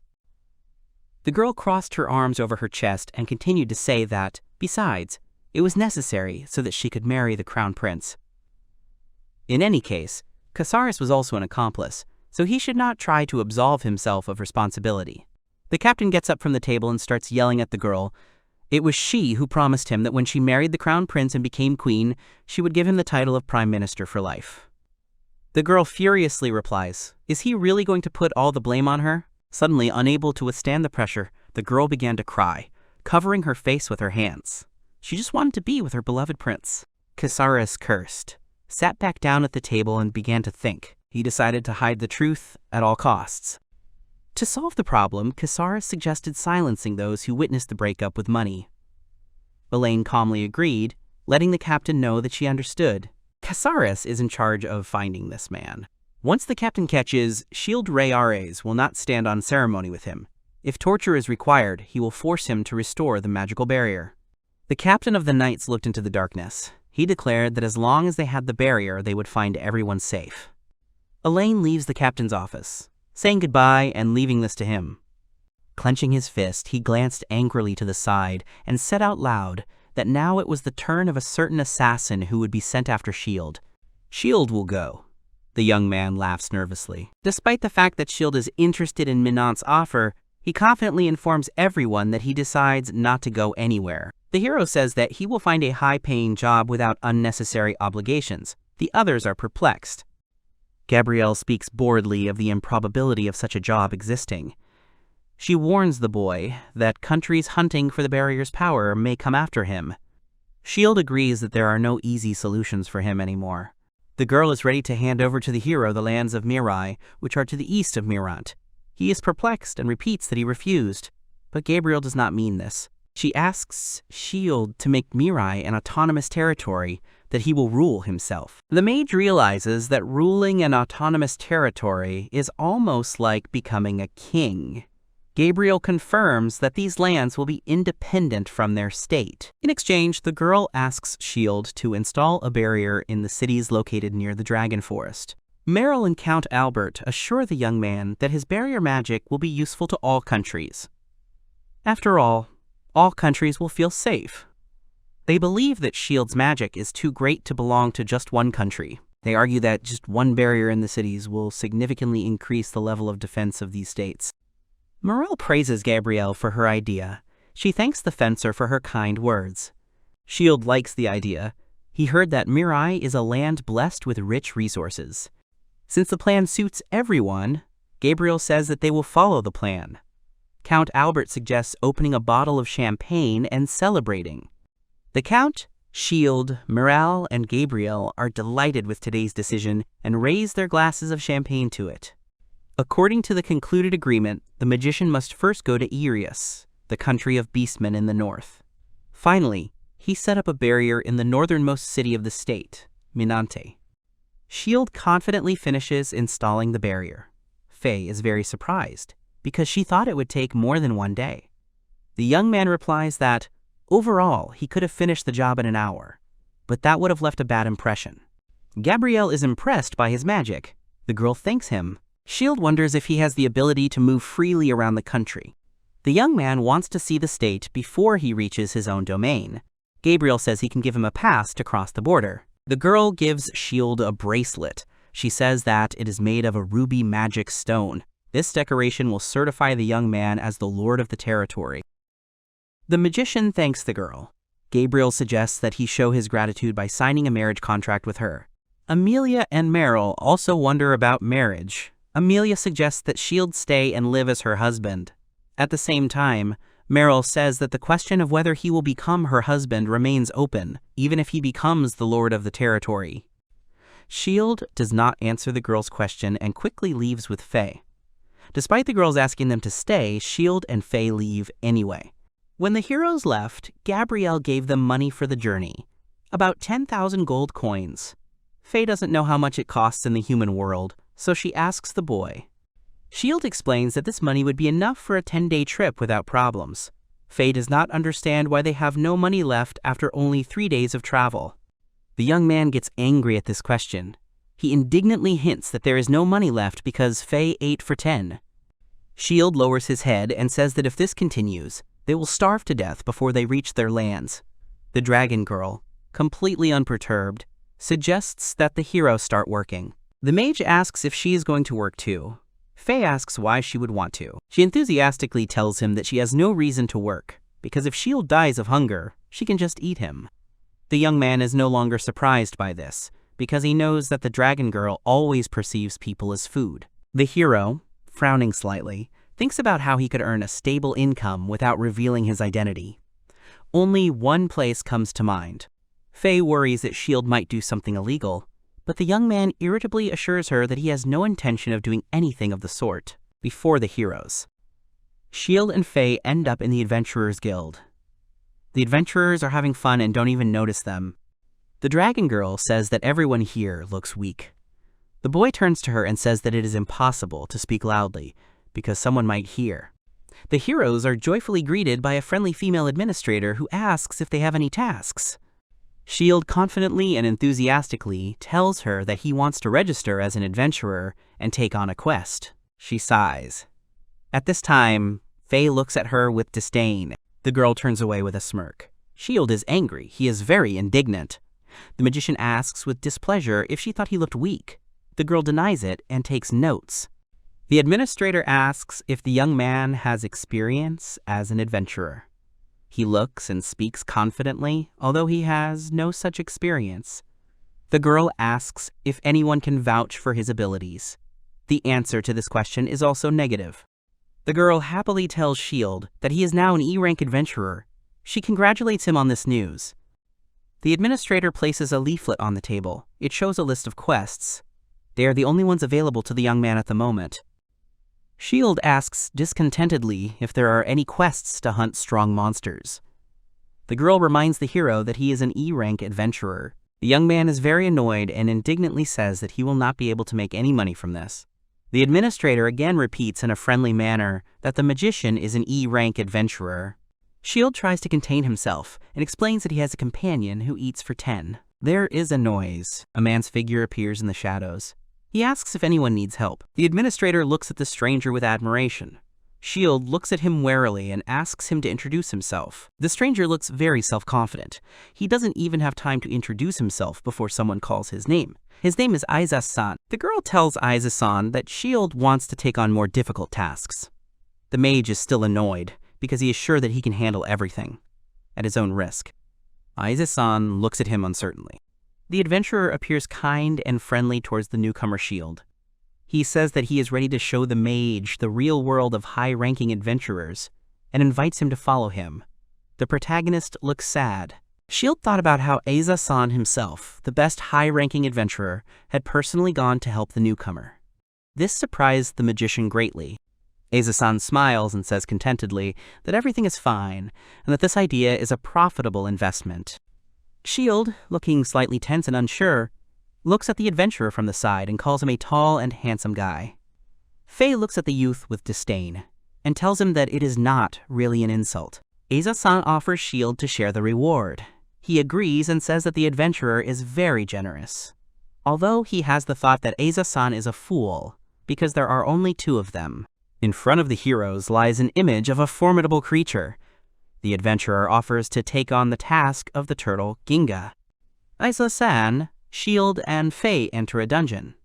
The adventurer warns them to be careful, as there are many weak monsters living there. He explains that the turtle Ginga is an A-rank monster. Its shell is highly resistant to both physical and magical attacks. Aiza-san explains that Ginga the turtle hides in its shell when it feels threatened, so it will be difficult to deal with. At this time, Faye eats something, and Shield is distracted by her and does not understand where she got the food from. The young man stands with his arms crossed and looks dissatisfied. He doesn't understand how to win if the turtle is constantly hiding in its shell. He thinks his magic won't work. Shield is mad as hell because to complete the mission, he must defeat a monster that is always hiding, and that is impossible. Aiza-san looks at the disgruntled mage. He says that Shield looks pale. The adventurer mockingly asks if Shield is going to retreat. The young man looks at him with bewilderment. The young men are chatting, but Faye is not listening to them at all. The magician says that he is not afraid at all, and that it will be easy to win. However, the young man does not look confident. The adventurer looks around and realizes that there are no monsters in sight here at all. Faye is a bit arrogant. She mockingly says that all this was expected. Shield asks what she meant, but Aiza-san replies that it doesn't matter. Aiza-san asks Shield and Faye which of the 2 of them is in the vanguard and which is in the rear guard. Shield and Faye look at each other with confusion. The young man looks very unsure and asks if they really need it. At this time, the dragon girl crosses her arms and looks at him with disdain. The adventurer looks disappointed, as he can't believe that the heroes have no experience at all. Aiza-san explains that it's better to assign roles, as it makes it easier to adapt to different monsters in battle. Aiza-san holds Shield's hands. He says that Shield doesn't need to worry about it because he is here. So today the boy just needs to focus on safety and protecting himself. The adventurer looks at the boy carefully and tells him to keep to himself and not to do anything reckless. Shield thinks that Aiza-san is serious. It is quite possible that he could be a good guy. The adventurer notices the turtle. A turtle suddenly appears in front of the heroes. It is huge, has big teeth. This creature is furious and looks scary. Aiza-san screams for the monster to be left to him. Shield tries to stop him and warn him not to attack thoughtlessly. The adventurer does not listen and rushes into battle. Aiza-san is too confident in his own abilities to listen to the young man. He thinks he can defeat the turtle with one blow before it hides in its shell. The adventurer makes a blow. The turtle manages to hide in the shell, and Aiza-san falls. There is not a scratch left on the monster. The adventurer is angry. He shouts that this is unfair and tries to lure the monster out. Shield understands that in this situation he will not be able to use the barrier. The mage watches the adventurer. He ponders the situation and realizes that Aiza's attack has lured out the turtle Ginga. But there is one problem. Shield notices that Aiza's sword is already beginning to crack. If the adventurer continues like this, the sword will simply break before they can even penetrate the shell. However, Isis does not notice this and continues to attack. The magician puts up a physical barrier. Isis shouts for Shield and Faye to stay back. The young man himself understands that even if they wanted to, they would still be unable to do anything. He thinks and realizes that the adventurer's attacks are weak and useless. The mage watches the fight closely. He wonders if the sword's edge will be more powerful if he strengthens it with a barrier. Shield tries to strengthen the sword with a barrier, and it works. The adventurer's attacks become slightly stronger.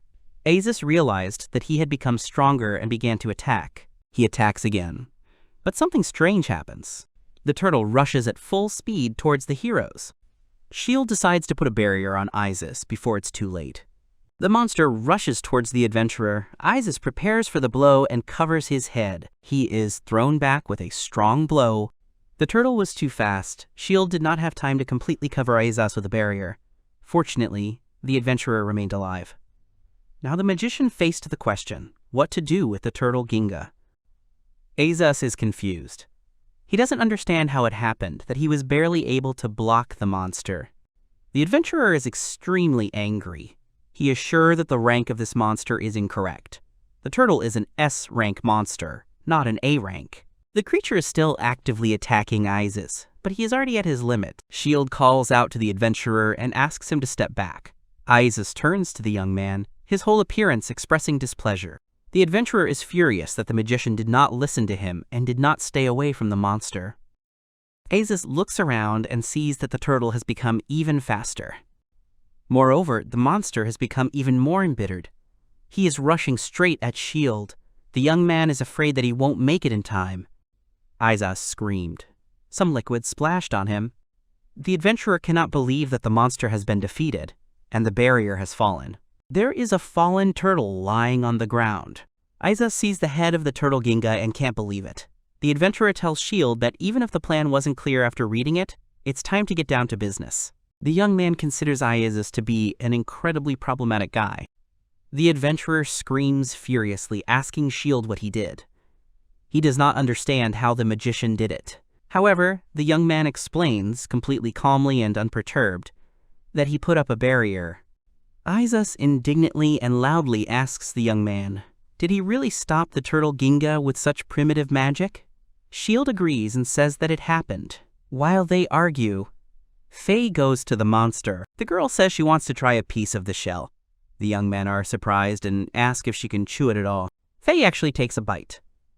Isaac still can't believe what she's doing, and Shield sadly says he could sell the shell parts for a profit. Suddenly something happens to the girl's wings. Her wings change their appearance. Faye says that it is enough to fill them with magic, and they become incredibly hard. Shield says that it looks ridiculous and it's better to hide them anyway.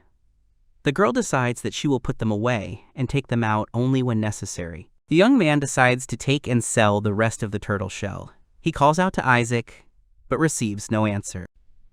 Faye notices that the adventurer has passed out.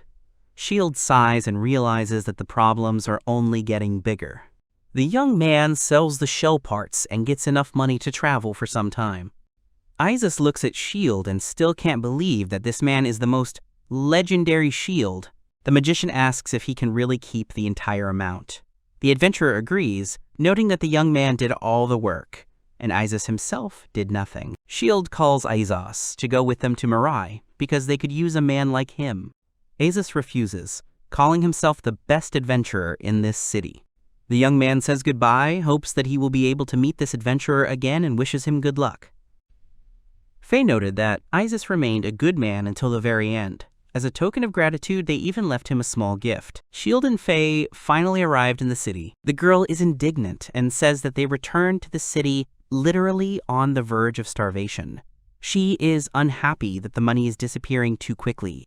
The young man also replies with displeasure that it is because of her, because Faye takes them to expensive places. Faye notices that the town is too empty. Suddenly, the locals open the door of the building and shout hopefully, waiting for the priest. The people are disappointed that it is not him. One of the men sighs and says that he can no longer wait for the priest to come. This irritates him. Shield says he's not a priest, but he can help.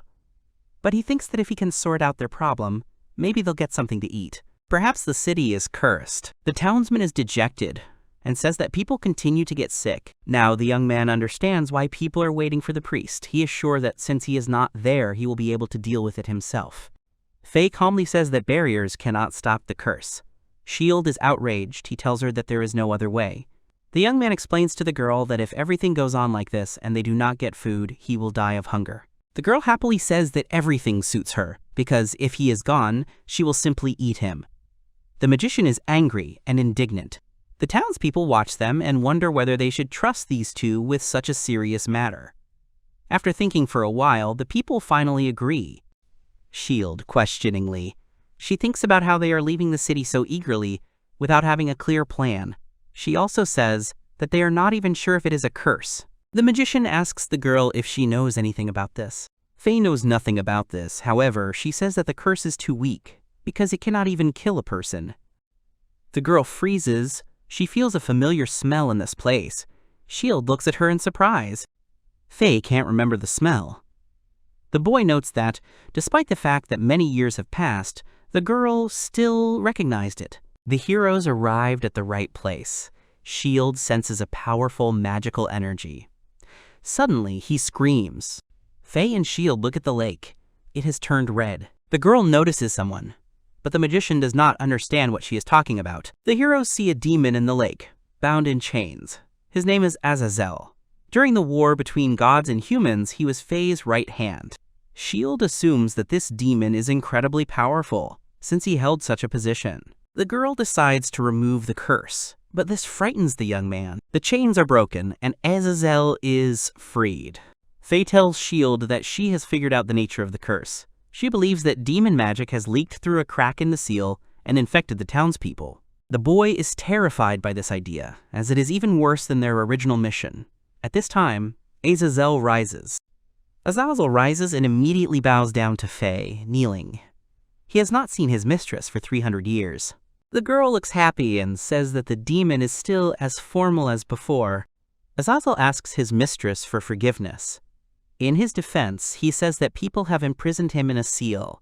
He is ready to accept any punishment. Faye gently and slowly places her hand on his head and says that there is no need for punishment. Azazel appreciates her kindness. Suddenly, the demon's eyes darken and become completely black. He angrily asks why there is a human next to her. Shield is scared. Azazel approaches the young man and asks for permission to destroy him. The magician quickly retreats back. Faye looks back at her subordinate and tells him that the war with the humans is long over. The gods have lost.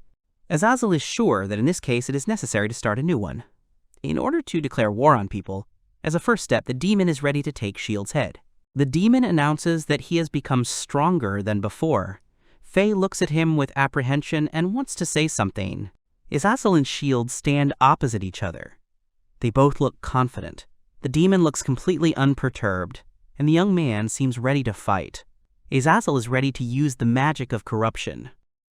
During his 300 years of imprisonment, the demon has developed a new spell, and he has already used it. He believes that even a human hero cannot stand against him. Azazel looks smug and confident. Faye is amazed by such a development of her subject, because people will not be able to analyze this spell, much less find an antidote. Faye and Azazel stand with their backs to each other. The girl is very happy with this news. She says that if that hero appears again, then... The demon interrupts her and adds that he will destroy him for the sake of his mistress, and then she will be able to rule the people. Shield is perplexed. He asks the girl if they are talking about the same war between gods and humans that happened 300 years ago. Faye, crossing her arms, looks at him thoughtfully. With her head down, Faye tells the demon that she cannot allow this war to happen because there are creatures in this world now that are much more terrible than heroes. Azazel looks back at his mistress and doesn't understand if they can't defeat them, even with his corruption magic and Faye's power. Faye denies it, but suggests the demon check it out. He looks at her incredulously. Azazel's appearance shows that he is ready for battle. He asks where he can find such a powerful opponent. She hints at Shield. Then Faye points to the boy. He lets out a surprised cry, not expecting the girl to suggest him. Shield with disdain and contempt and asks if he is that guy. The girl smirks and says that if Azazel can defeat him, then perhaps she will reconsider the war with humans. Rubbing his wrist, the demon asks if his task is to simply destroy the boy. Faye confirms, but emphasizes the possibility of doing so. Shield is very indignant. He begins to shout at the girl, but he is interrupted. Azazel directs his corruption magic at the boy. Shield prepares to repel the attack. A bright flash appears, blinding everyone present. Faye breathes a sigh of relief, smiles and says that everything around is decomposing. As Azazel continues his attack, the girl stands behind him with her arms crossed. The strong wind and light do not stop, even become stronger. The demon turns to his mistress and smugly tells her that defeating the mage was easy. Faye looks at him with a smirk and tells him not to get cocky. Azazel looks at her with confusion and asks why. The impact left a crater on the ground. The magician slowly but surely climbs out of it. He says it was scary. Azazel has not yet regained his full strength. He is furious and ready to attack the boy directly. The demon uses different magic. Everything around is destroyed. Dust appears before your eyes, and you can no longer see anything at all. The demon is overly confident and smug. He thinks that this time Shield is definitely finished. Rubbing his hands, he thinks about how to start the invasion. But suddenly, he notices something. Despite a series of powerful blows, the mage returns and mockingly asks Azazel for a chance to rest a little. The demon does not want to retreat. He prepares to fight the mage face to face. Azazel expresses disgust towards humans, admitting that he does not want to touch them because he considers them dirty. The demon suddenly disappears, leaving behind only dust. Shield looks around but can't find him. The young man is confused because he has never encountered the magic of corruption. He has no idea how to resist it. He looks around but does not even feel the presence of Azazel, as if the demon has become a ghost. Smiling evilly, Azazel calls out to Shield, saying that he caught him. Azazel appears right in front of the mage's face. The demon smirks while the young man looks at him with disdain. Shield wonders if he will be crushed. He does not understand. Is there really no way to deal with such powerful magic? Something is also happening in the kingdom of Helena. A cancellation of the order is heard from the palace. The king calmly says that the captain of the knightly order will take care of everything. Suddenly a girl comes in. She is the royal magician. The ruler does not understand why she is in the hall. An additional story is told about the girl's departure. This girl's name is Olivier Arcana. The king is angry at her appearance. He angrily shouts that he does not remember granting her an audience. She does not answer him, which makes the king even angrier. Olivier doesn't understand why. Instead of investigating the reasons for Shield's disappearance, Reyares, they are just trying to find him. The king disagrees with her completely. He believes that when Shield is found, the reason will be clear. The ruler is furious. He indignantly asks the girl if she is going to conduct an investigation. Olivier agrees. She is serious and confident. The king is so angry that he starts shouting. He says that he is tired of this and orders the magician to leave. She does not answer right away, which makes the ruler even angrier. He does not understand why she is silent. Olivier approaches the throne and leans one arm on the throne. She leans toward the king and tells him that even with her high regard as a court magician, Shield Reyares had a unique talent. However, the ruler does not understand what she is talking about. The girl tells the king that Shield himself said nothing, so she too has remained silent for 3 years. However, she believes that the work he did was unfairly assessed. The king is completely angry. He thinks that Olivier is blaming him for this. The girl moves away and mockingly tells him that if he heard it that way, then that's how it is. The king calls her impudent and the girl leaves. Olivier notices 2 other girls. The court magician overhears their conversation. One of the girls says that when the engagement was announced, she hid her feelings and cried at night. She never wants to go through that again and is not going to lie to herself anymore. The king is still angry. He does not understand what Olivier is saying. The girl announces that she is not going to go down with this sinking ship. She announces that she will resign her powers as court magician today and go in search of Shield. The king cries out he did not expect this. Olivier is already leaving? but the ruler calls out to her and asks if she knows where Shield is. The girl says that once she started looking, she quickly found out the truth. She tells the king that maybe he should also find out about it, and what stupid things his subordinates did. The king looks at her with incomprehension. He does not understand what her words mean. Olivier meets a townswoman and asks her to stay. She shows something to the woman and tells her that Shield Reyares was supposed to arrive in the city. The resident replies that she thinks she has heard this name somewhere. The woman does not have time to finish speaking as someone interrupts her. Suddenly, Amelia appears out of nowhere, screaming. She asks what Olivier said. Did she say Shield's name? The count tries to stop her. Olivier shows Amelia's drawing and says that Shield looks like the handsome guy in the picture. The package depicts a dark-haired man with a fit and muscular figure. The count also looks at the drawing and says that the man depicted in it is definitely not Shield. Amelia emotionally exclaims that this young man is definitely Shield. The girl is delighted with the drawing. Amelia says with a smile that if it is about Shield Sama, then he probably went north. Olivier interrupts the girl, and Amelia gets angry. Amelia tells Olivier that she could listen to the end. The court magician interrupts the girl again, saying that she will follow her future husband. Then she realizes that she said it out loud and disappears. Amelia looks after her questioningly and displeased Ly. Amelia is furious. She is angry and wonders who this girl was. The count assumes that she is very strong, as she uses teleportation. Meanwhile, Olivier asks other people, and even beastmen, if they have seen Shield. She met Morel and Gabrielle. However, the girls did not say anything. Olivier is in despair. Laughter can be heard. Meanwhile, Isas is fighting monsters again. Now, a huge, terrifying monster with large horns and claws stands before him. The adventurer guesses that it is an A-rank monster, which he will have a hard time defeating for now. Isas is serious. He realizes that even the life Shield saved is likely to end now. The monster attacks Isas. The hero covers himself with a shield.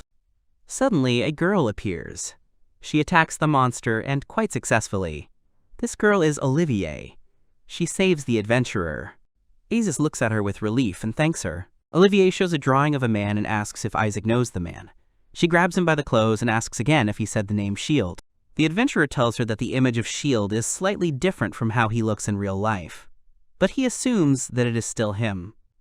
The girl persistently asks where the young man is now. Aziz tells her that Shield went to Lord Marai's residence. Olivier falls to his knees, disappointed and tired. The adventurer asks if everything is okay. The girl bursts into tears.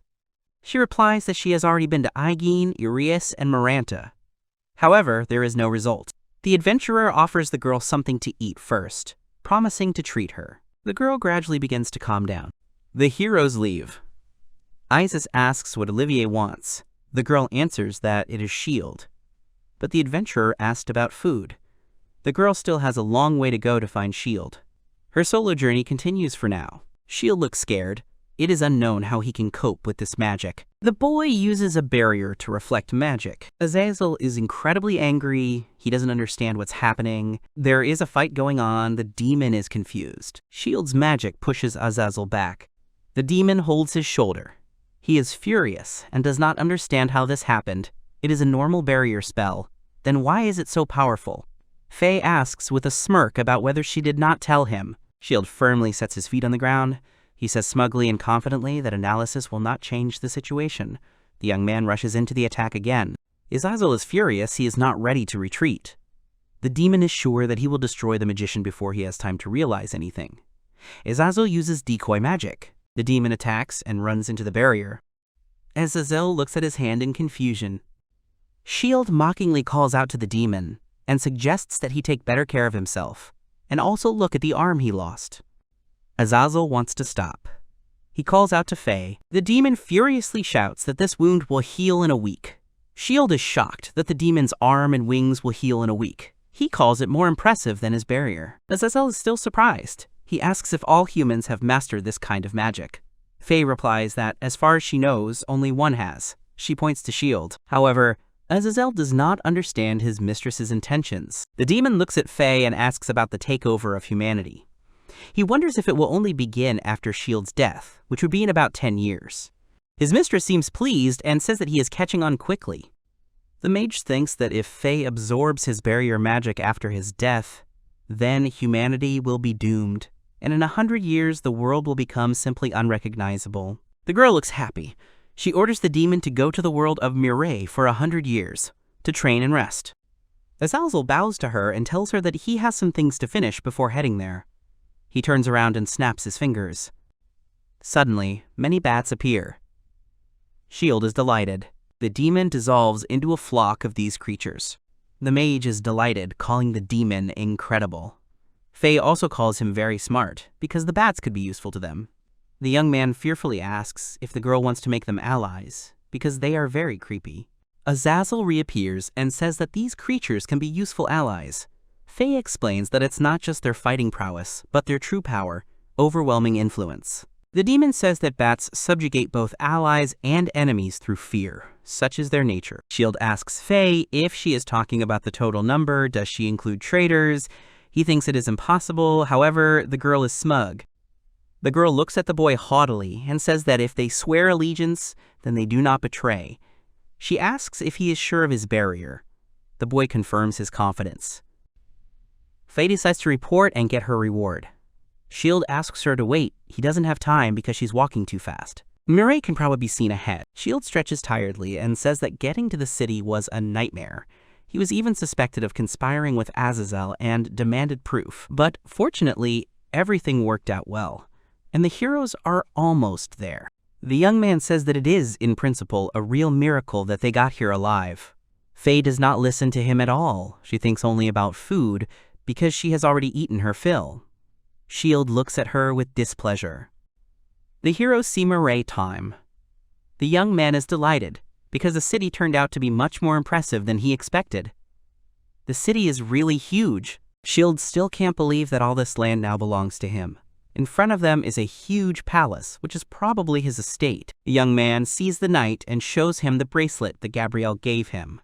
He introduces himself and says that he is now the new lord, Reyares. The mage returns to Faye and asks if he looked cool. However, the girl looks at him with displeasure and disagrees. The knights bow to him and say that they have been waiting for him. They ask for their new lord to pass. Shield looks incredibly happy and asks Faye what she thinks. Will they send a golden carriage to meet them at the gate? The girl looks doubtful. The heroes pass by, and all the people nearby turn around and look closely at the strangers. All the subjects are busy with yard work, cleaning, trimming bushes, and the like. One of the subjects meets Shield and Faye and asks them to come with him. He says that the new lord is already expected. The heroes follow the young man, looking around the palace. The subject constantly looks back at them. He asks Shield and Faye to wait and leaves. The girl assumes that they are not very welcome here. The lord agrees with her because he feels the cold gaze of the people. Behind them, two maids whisper.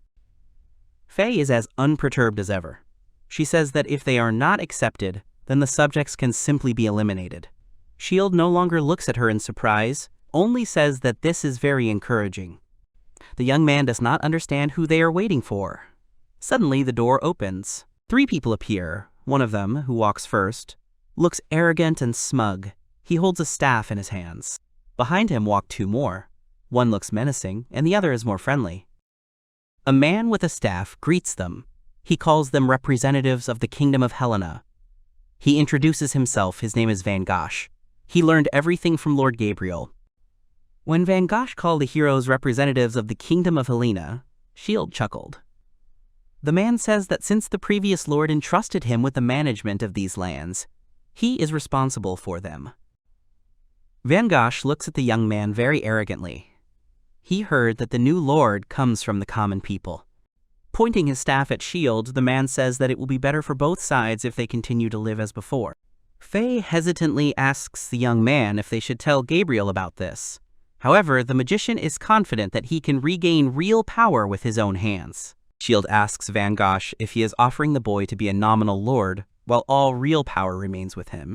Van Gogh looks at the magician arrogantly, with a smirk, and says that the young man can interpret this as he wants. Shield is very self-confident. He understands that all this can drag on. Suddenly, Azazel appears. He is not alone. Van Gogh cries out in surprise. The demon announces that he has freed their sealed companions. He asks his mistress for permission to serve under Lord Shield for 10 years. Faye gives her permission. Azazel obediently kisses her hand.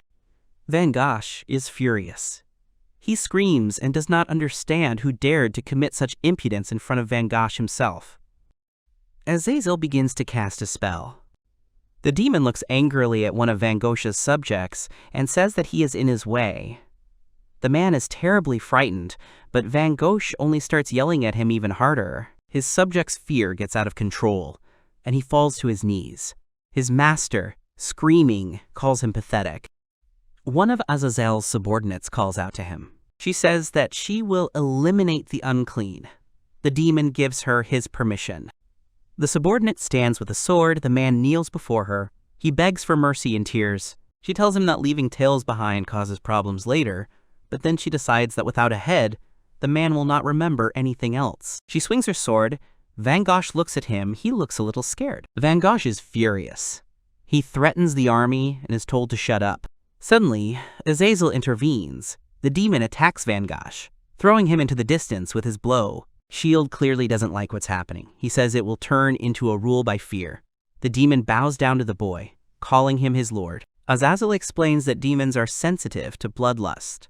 He believes that there is no place for those who do not know their place here either. Shield agrees, but not entirely. The demon asks his subject, Beluga, what about the other hostile insects in these lands? She replies that she has already dealt with them. Beluga allows those who do not feel hostility towards the new lord to enter. There are only 5 of them. Shield screams in anger, asking why only 5 and did they really destroy the rest? 5 people with their hands tied are kneeling in front of the young man. 2 guards at the gate, 1 cook, 1 new servant, and some girl. Shield addresses them. He tells them to work as before, and he will double their wages. The young man orders that everything that happened today must remain a secret. People are scared, they look at each other. Both guards, the cook and the maid, promise not to tell anything and thank the new lord. Shield smiles smugly. Only the 5th person, another girl, stares at the young man with intense and furious eyes. She does not look like an ordinary maid. Shield frowns and stares at her as well, wondering who this mysterious stranger is hiding in the shadows. Shield, Faye, Azazel, and Beluga look at the tied people. The newly minted lord is very interested in the identity of this mysterious girl. Shield notices that her hands are shaking. The young man looks at her closely and assumes that she is the heir of the previous lord. He thinks that Van Gogh kept her in captivity. The girl starts screaming and demanding that her hands be untied. As soon as her hands were freed, she tried to run. Everyone saw the wound on her. Shield wonders what kind of wound it is and if she has any more. The girl still couldn't escape. Beluga grabbed her. She keeps screaming to be let go. The girl's entire back is covered in terrible wounds and abrasions. She cries and screams for them not to look at her. At this time, the young man thinks about what could have happened to this poor child. She is in despair, crying and screaming, asking if he hasn't humiliated her enough. If she is locked up again, she would rather die than suffer again. Beluga asks if Shield wants her to take care of the girl, but the boy says it is his fault for not being sensitive. Looking at the girl, he thinks about how cruel the world was to this child, if she thinks death is salvation. The young man orders that the girl be given medicine and taken care of. She is surprised by this attitude and does not understand the reason. Shield doesn't understand her surprise because he's sure that anyone in his place would have done the same. However, she thinks that he kills and enslaves people. The young man replies that he does nothing of the sort. He extends his hand to her and offers to start over. The girl hesitantly extends her hand to him and asks for forgiveness. She admits that she should have thanked the Lord first. She introduces herself. Her name is Lumiere Marais. Now she thanks him for saving her. Shield thinks that aristocrats remain aristocrats. The girl says that she understands that Shield is not like Van Gogh, but Lumiere confidently declares that she will not allow the demons to take over these lands. She explains that Marais is the city to which her father dedicated his entire life. With tears in her eyes, the girl says that she will protect her loved ones. Shield recalls his childhood. Little Shield puts a barrier around the bird's nest, protecting it. Now everything is fine. The young mage is called out by an old man, who says that the boy is using strange magic. Shield does not understand what the old man means. The man explains that he has seen many different spells in his life, but the boy's magic is unlike any of them. Shield is surprised, because it is simply barrier magic. While they are talking, a snake quietly attacks the bird's nest. The barrier created by the magician protects it. The man still doesn't understand the boy. After all, there are many cool attack spells, and the boy strives to master this power. The boy asks why the old man doesn't understand him. Shield then explains that this magic contains the power to protect what is most dear to him. Returning to reality, Shield tells the girl that he understands her and assumes that she too has something to protect. Lumiere is confused. The Lord says he will teach her magic. He offers her to become stronger and take the city from him. The girl looks at him with incomprehension. With a slight smirk, Shield says that he only teaches barrier magic. Lumiere gets angry and shouts that such magic is not enough. She is interrupted by Beluga, who covers her mouth and takes her away. Shield smiles nervously, hoping that she will be of use to them. Meanwhile, Lumiere tries to break free from Beluga's grasp and screams to be let go. Beluga tells the girl to be quiet and takes her away anyway. Azazel looks thoughtfully at the new lord. The youth turns to the demon and asks him for advice on what to do next. Azazel bows slightly and suggests that Shield should wisely manage the legacy left by the previous lord. The young man thinks about it. The heroes set off to explore the city. Shield, Faye, Azazel, and the other creatures study the city. It now becomes clear to them why the city's development was so slow. If the dams had not been built, the city would suffer from devastating floods after every rainstorm. A proposal was made to begin by strengthening the water system. Shield sees debris from the dam on the ground. He suggests that flood control work was abandoned due to the huge financial costs. He says with dissatisfaction that if this continues, it will lead to constant recovery from natural disasters. Shield believes that the fate of the common peasants did not particularly concern the previous lord. Shield and his entourage. Someone from the crowd asks with a grin if this man's name is Shield. Reyares, herself. The disgruntled man in the crowd is the city's ruler. The rest of the people don't understand why the new lord is collaborating with demons. Beluga agrees and tells Shield that if he comes with so many demons, people will start to be afraid. The young man asks all the accompanying people to step aside. The young man is friendly. He apologizes and says he didn't mean to seem arrogant.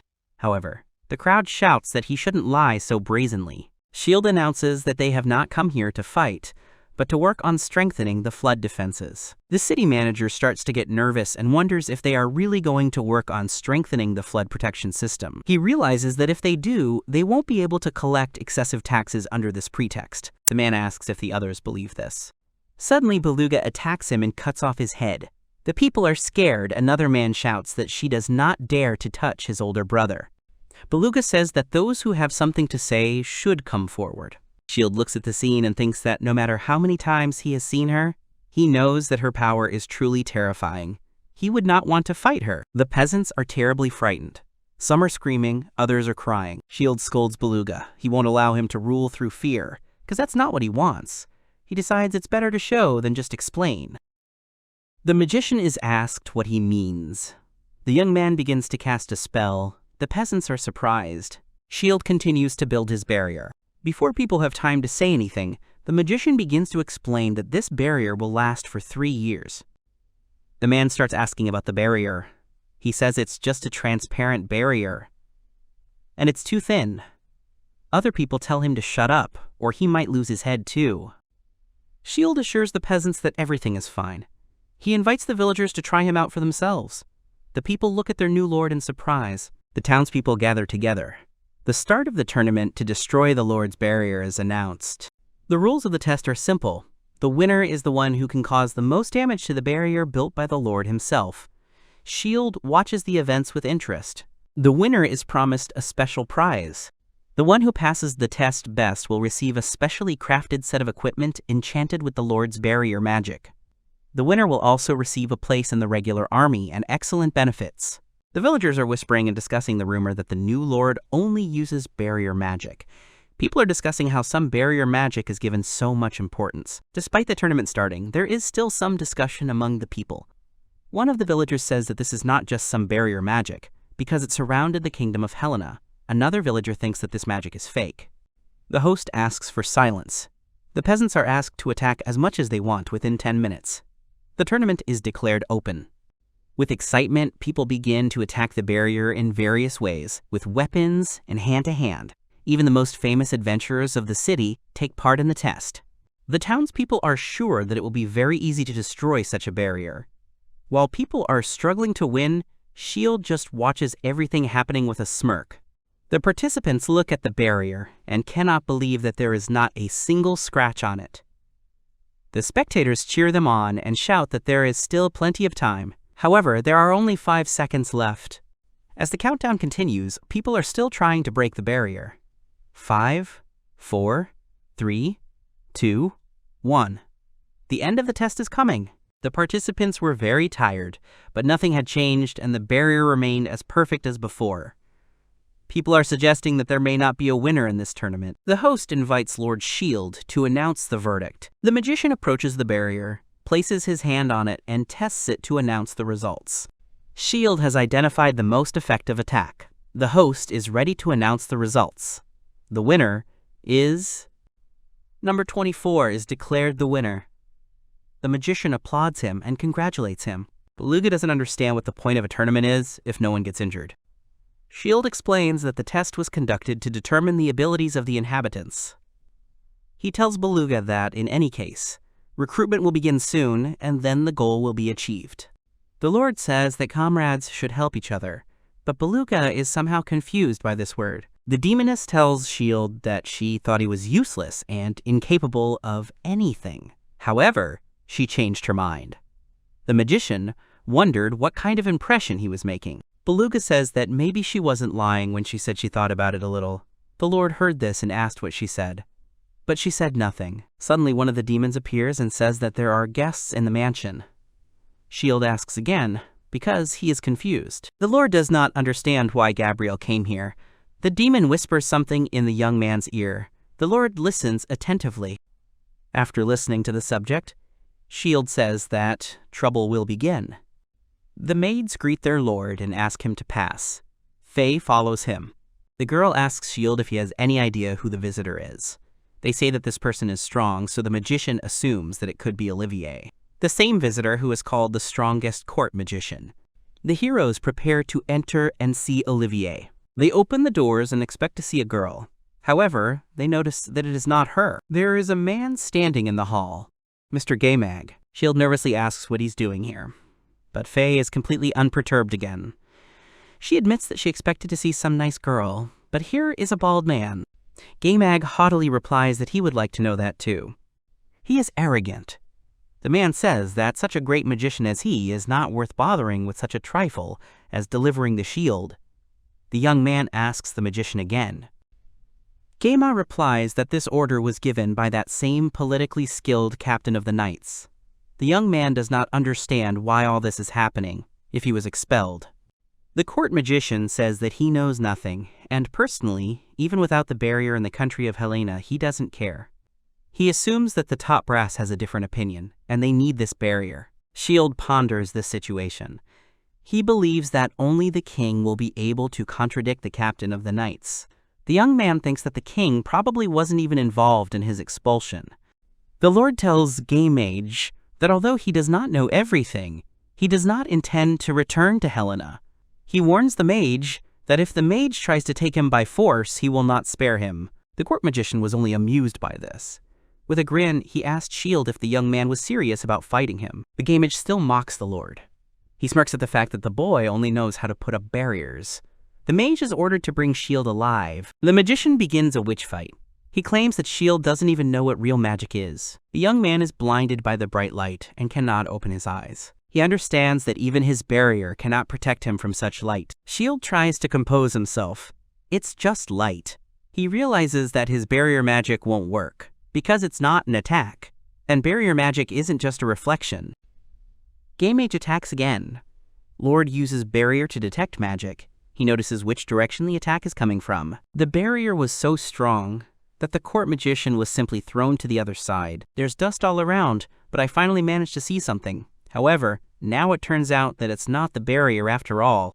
Game Mage asks Faye if she did it. The girl replies that it would be stupid to sit and watch. Besides, she is hungry. Shield lowers her head sadly. Lord is upset.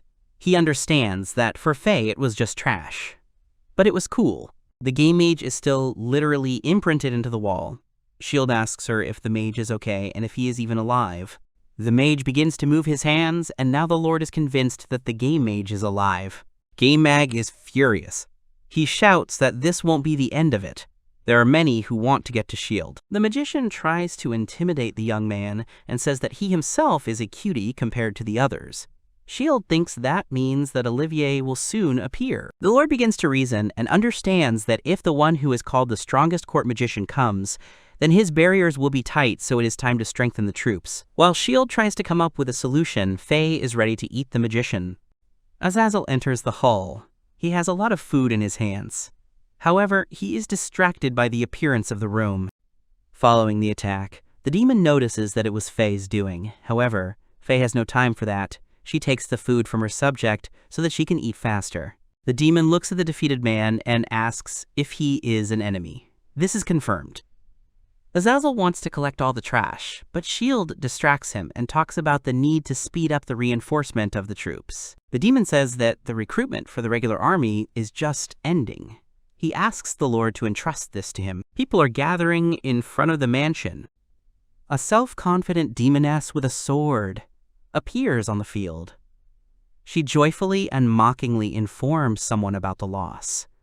Those around her look at her and realize that this is the very same milady. Some people are discussing a rumor that there is a recruitment for the army. And now there is a fight for the post of captain of the night squad. The final duel is just beginning. Others are talking about a demoness.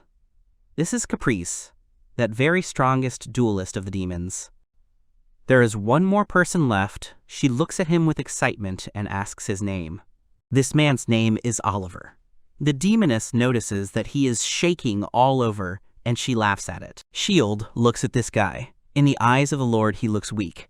The mage doubts whether this young man can handle it at all. But on the other hand, since this is the final, he somehow got here too. That means he has already passed all the stages up to the final. Caprice looks around and sees Shield.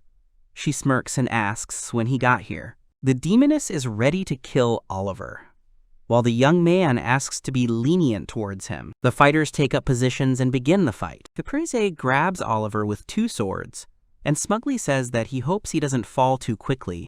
Shield is outraged by the demoness's speed, because if this continues, they will lose a valuable fighter. The Lord uses his magic and puts up a barrier. Something happened, and it seems he didn't make it in time. Caprice doesn't understand what's going on either. She can't find Oliver. He's disappeared from her sight. It turns out he's standing behind her. She doesn't understand how he dodged the attack so quickly. She assumes it was just an accident. Caprice notices the boy. She laughs at Oliver and says he's a good escapist. She decides to try something else. The demoness pins him against the wall so that he has nowhere to run. Shield tries to get the barrier up in time. This time, Caprice says goodbye to Oliver and attacks him furiously. He closes his eyes. No one understands whether he really wants to die. The young man still stands thoughtfully, with his eyes closed. The whole atmosphere of the battle has changed. Caprice is ready to fight, but she still looks wary. She yells at the young man to stop his tricks and start fighting fair and square. Shield screams. He now understands that it was not Oliver who needed the barrier, but the demoness. The battle is still going on, but it seems Caprice does not agree with her lord.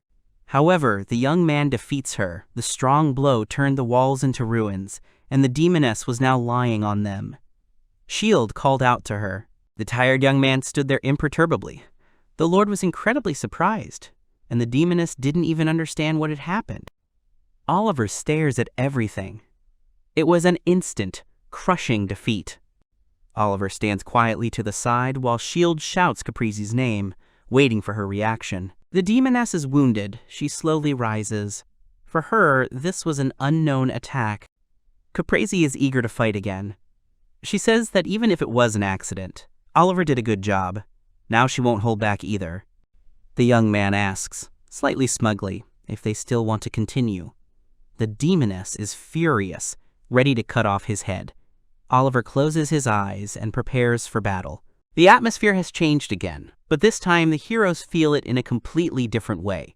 Caprese does not understand why this is happening. However, she is eager to destroy the young man with all her might. Oliver goes on the attack with his sword. He hits the demoness with such force that she shakes. The boy seemed to have become completely different, and his strength had increased greatly. This made Caprese even more angry. The demoness attacks aggressively. She does not stop. However, Oliver is also unwavering. Caprese notices that when the boy closes his eyes, it's as if she's fighting another person. While she tries to understand, Oliver just smirks. An enraged Caprese is sure that they will not get anywhere this way, and everything needs to be resolved quickly. However, her speed does not help her. The young man still grabs her, and she drops her sword. He throws her to the ground. The demoness doesn't even have time to realize anything. Caprese lies on the ground, and Oliver places his sword next to her head, saying that we need to end this. The young man makes a powerful swing of the sword. The demoness does not even try to escape. She proudly says that the defeated one can only accept death. Shield quickly covers Caprese with a barrier and then excitedly announces that that's it. The Lord praises both fighters. He says that they did well. He also announces that from today, Oliver leads the knights. Shield shakes the guy's hand and says they'd be happy to work with him, but Oliver doubts that's true. Suddenly, Caprese shouts to the young man that he, as the commander of the knights, must take this calmly. She runs after him, and he runs away from her. Everyone is discussing Oliver's amazing power. Shield suggests that it is a gift.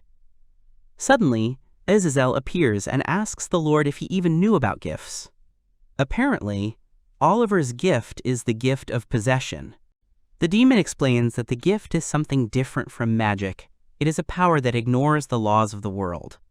It turns out that Oliver's gift of possession is activated the moment he relaxes, and then it is as if someone else enters him. This news makes Shield wonder.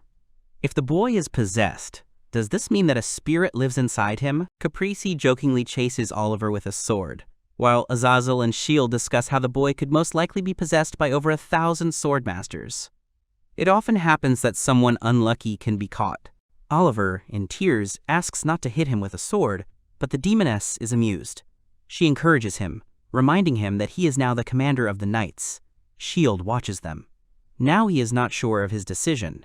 Shield decides that even though he lost, Caprese is also quite strong and will probably be useful to Oliver. Lord decides to bet on the young man's potential and trust him.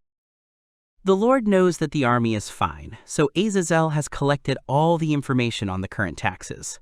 He offers Shield to take a look. The Lord carefully examines the demon's records. Van Gogh seemed to tax everything. There was a tax on the birth of a boy, a tax on being overweight, a tax on being overcast at midday. Even breathing was taxed under these laws.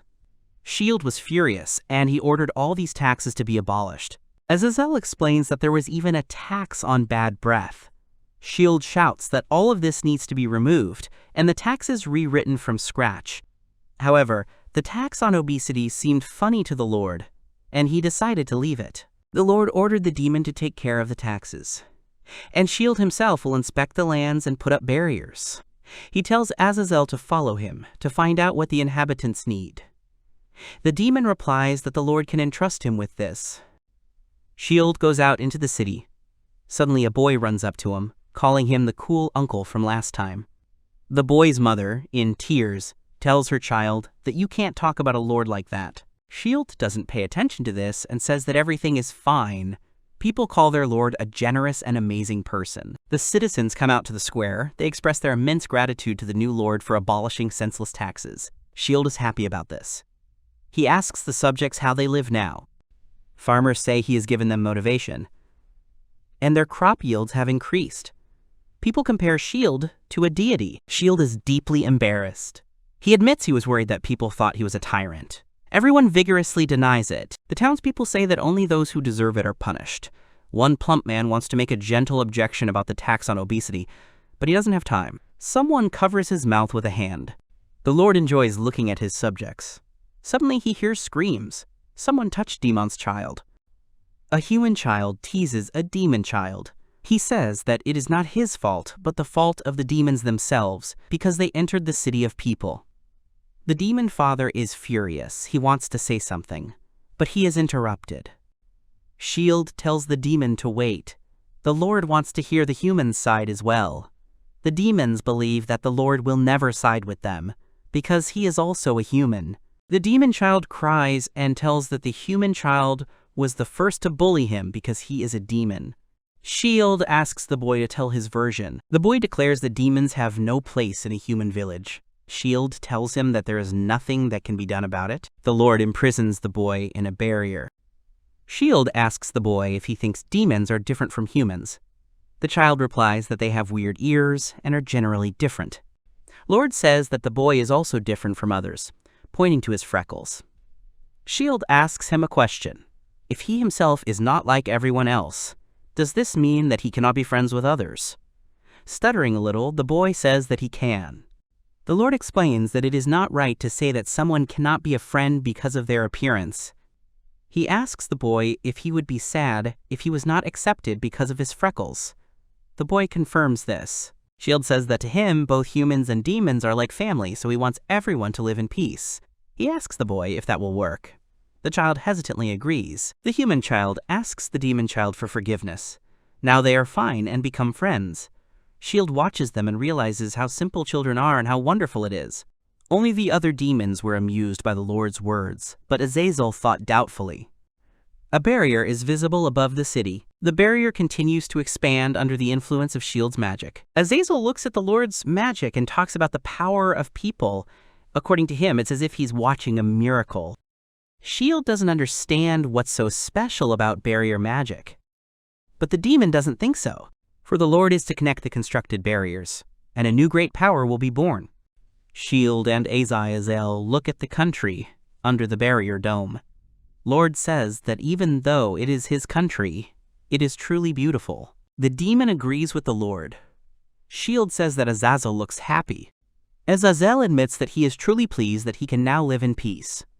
He reveals that he did not participate in the war of the gods of his own free will. Shield puts his hand on the demon's shoulder and tells him that he has worked hard this month. However, Azazel replies that he was just doing his job. Lord says he likes Azazel's cool attitude. Shield finally asks the demon what he's wanted to know for a long time. Does the demon like it here? Is he glad that the seal has been removed? Azazel falters. Lord realizes that he wants too much for now. The demon admits that he feels much better now than he did 30 years ago. Shield notices the demon's smile and begins to jokingly ask the demon if he can smile, but Azazel sullenly denies it.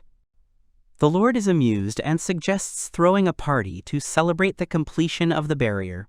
Meanwhile, in the Helena kingdom, the capture of Shield is still being discussed. The knight captain is forced to beg Akane for help. The girl mockingly and haughtily says that, apparently, everything is really urgent, since the arrogant captain of the knights, famous for his pride, bowed his head before her. The captain says that since Gamag hasn't returned, that leaves only her. She must bring Shield. If he can't do it alive, then corpse will do. Akane accepts the captain's offer. This is a great chance for her to learn Shield magic. The girl warns that she will not follow orders and will act as she wants. She says that she is looking forward to it. A dark-haired girl walks down the corridor. She notices Akane and doesn't understand what she's doing there. The girl is outraged by the captain's decision. After all, the chosen magician is an uncontrollable egoist who ignores absolutely everything. The captain gets very angry and asks the girl what she can do herself. She replies that if he gives her 2 knights to accompany her, she will decide everything herself. She speaks thoughtfully about having a weapon. Meanwhile, Olivier doesn't understand whether it really takes a whole month to get to Mire. The girl is completely lost. She is very angry because she is sure that she did not lose her way, so why can't she get there? Suddenly, a huge, terrifying monster appears in front of her. Olivier defeats it with ease. An old man appears and tells her that she has defeated the very monster that has been tormenting his village for many years. He compares the girl to a goddess. The old man begs Olivier to stay with them in the village for at least one day. The girl replies that she is very busy, so only for one day. The old man thanks her very much. They are called out. Olivier finds herself on the throne. People worship her. She has absolutely no idea what's going on. The villagers consider the girl a goddess who saved the village. However, Olivier only gets angry and says that she has no time for such fun. The girl jumps up and leaves, saying that she is going to shield. The villagers worry that she wants to leave them. She feels magic, but does not understand what it is.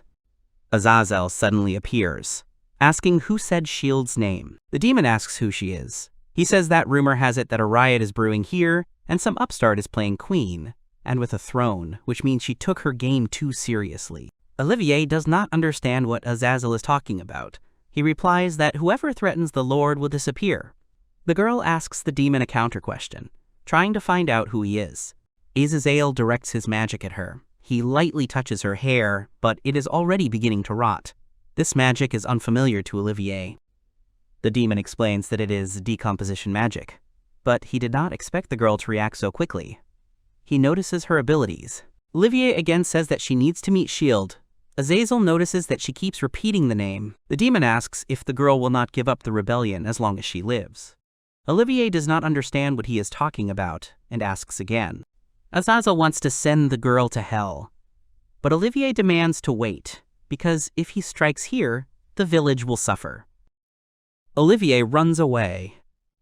A demon follows her and tells her that only death awaits her if she runs away. However, she firmly decides that she must first leave the village. The girl understands that it is too difficult to reflect the magic of decay, so she needs to find a moment and break through. Olivier has found a position from which the village is no longer threatened, which means she can use all her power. Now the girl starts attacking too. Azazel thinks that she is just tired of running away. While he was talking to her, he already missed something. Olivier tied the demon's legs. She smirked and said that he shouldn't have chased her without a plan. With the same mockery, the demon answered that she would regret not tying his hands. Azazel hits the girl in the arm. It looks like a burn that will take too long to heal. The girl decides that she needs to retreat. The demon tries to figure out where the attack is coming from. Suddenly he finally notices. Olivier created web-like threads out of magic and scattered them everywhere. If the demon moves, it will lose its head. Azazel is at a dead end. The girl mockingly wishes the demon to enjoy the evening air and then disappears. Azazel decides that he needs to report to the Lord. He calls the bat to him. Shield notices Azazel's bat. It has brought him a message. The Lord does not understand why the goddess, whom even Azazel had difficulty dealing with, staged a rebellion. Shield wants to offer the bat some nuts, but she, like Azazel, immediately disappears. Meanwhile, Olivier will not meet Shield anytime soon.